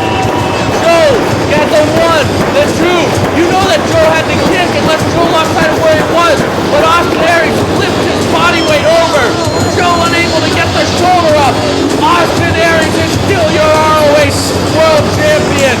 What a night here in Chicago. What a third anniversary celebration week. We'll see you next week in Philadelphia for the Trios Tournament. For Mark Nolte, I'm Jimmy Bauer. Thank you so much for supporting ROH through 3 glorious years.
I could say a few words, and I'd be a better public speaker.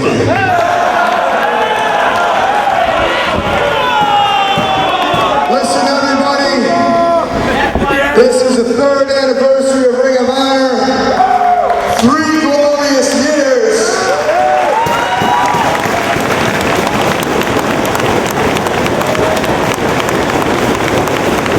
We started this in Philadelphia, and because of you great fans, of your appreciation, we can take it all the way all over the country and right here to Chicago and the Midwest.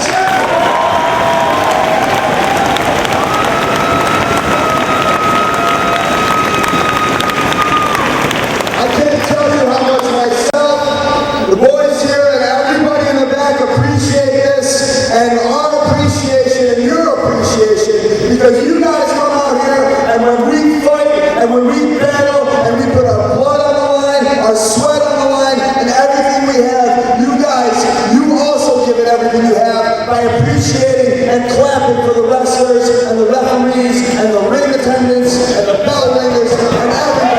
So let me tell you something. No. It's not your time to clap now because of our appreciation for you. We are going to give you a standing ovation.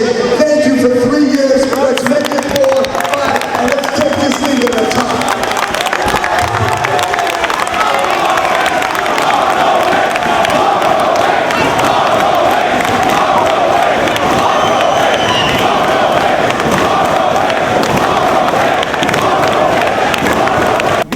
Man, this weekend was unbelievable. You taking out that guy AJ Styles, number 1 for the best. I can't wait to tell John Waters and all the other guys what you did, man. You are something else. And fast, you with the embassy now, the junior lightweight taking on all these guys. Tonight, I'm taking you guys out. We're gonna drink, we're gonna party, and let me tell you, that CM Punk, we won't be seeing him for a while, and trust me, he won't be seeing us, because you know the embassy, we are way smarter than he thinks, right? There he goes, right there, my friend. What do they call it here, huh? Hot shot, flammable to the eyes. Make sure does not get into your eyes. You must go to the doctor in 3 days afterwards. Can you believe that? Huh? CM Punk, you fool! The embassy, we are hot to death. And now Jimmy Rave, Prince Nana, and Fast Eddie, we're gonna party, drink all night, champagne, everything. I can't wait to go tell John Waters and the rest of the guys. Jimmy, good weekend. Fast, let's go, my friend. Baby.